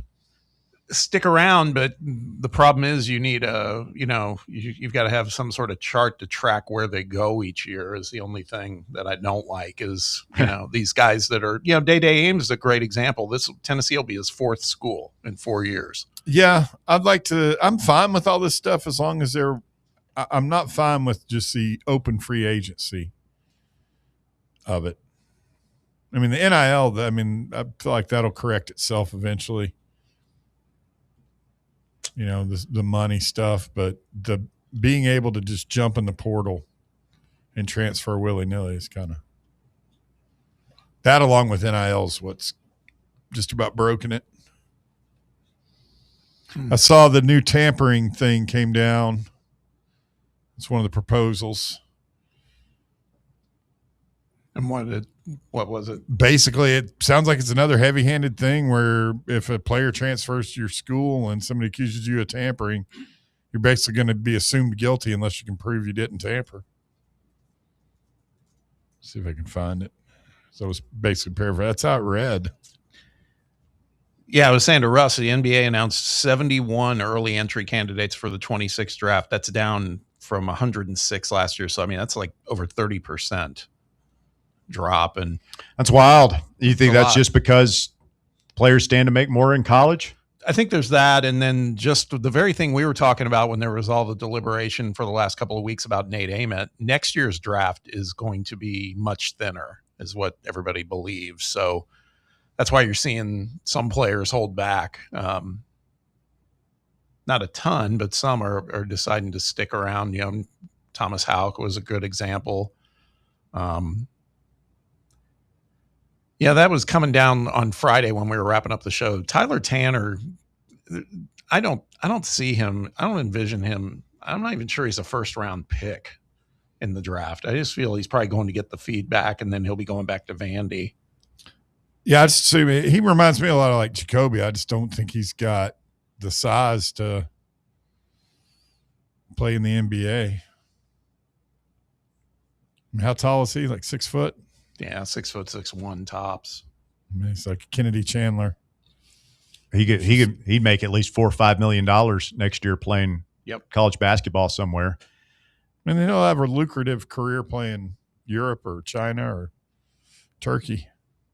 I wonder, could he go play football for a year? Who's that? Jacoby. Remember, there've been a couple of guys who did that. And who was the guy from Clemson, the big man who went out for football this past year as a tight end? Oh, you're saying to play for Tennessee? Yeah, or anybody. Is he going to be able to make the field? Would he even make it on the field? I don't know, man. He was a hell of a wide receiver. He's an athlete. Throw him the ball. Let him go up and get it. I don't know.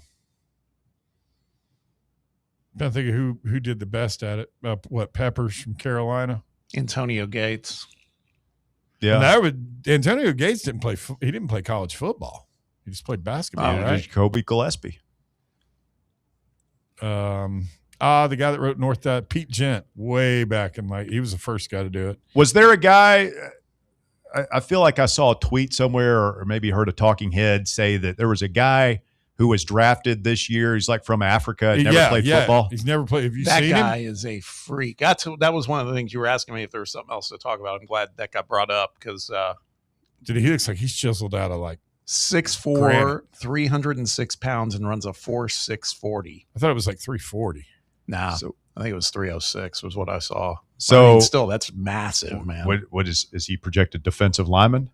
Yeah, and he's hardly. I know he came out of the NFL's international program in Nigeria. And one of the teams has, I can't remember who it was because I meant to bring this up. One of the teams in the NFL has put major money into their African scouting.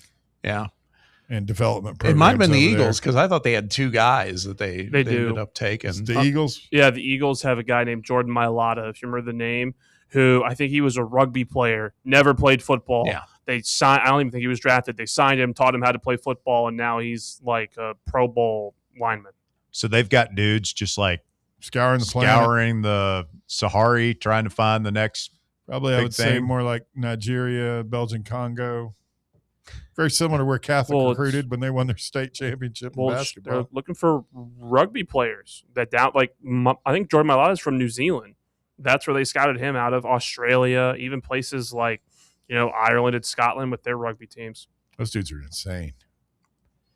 The 49ers selected Ole Miss wide receiver DeJon Stribling in the second round of the draft and quickly made it clear that he is a replacement for Juwan Jennings. And I didn't like the way they were talking about the dog on ESPN. Kyle Shanahan said, I think everyone knows how good of a blocker Juwan was or is and how big he's been for us in that way. So we have a hole there, and this guy definitely could fill that. So talk about big shoes to fill blocking. Yeah, where's the dog going to end up? Why didn't he sign anywhere in the free agency period? I don't know. I don't know.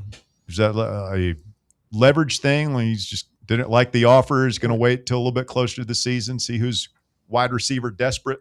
Is he a free agent still? I thought he still had a year on his deal. I'd love to see him in the Titans. I mean, they're talking about him like he's done with, over with. How long has he been in the league now? 7-8 years. 17-3-9. He's going into his 9th year. Quick Google search here. No, because did he play in 2018 for Pruitt? He's available on the open market. Yeah, he is available. That's crazy. No one has signed him. Schefter said a month ago, it looks like the 49ers will be losing Juwan Jennings. I mean, I still like to see him in two-tone blue, but Titans wide receiver room all of a sudden a little crowded. I mean, are you banking on Calvin Ridley being good? Not banking on any of them being good, quite frankly. Why not get another one? I'm banking on Carnell Tate and Wandale Robinson. Whatever. You knew what the hell I meant. I think they could be good. I've just maybe a little battered Titans syndrome here, but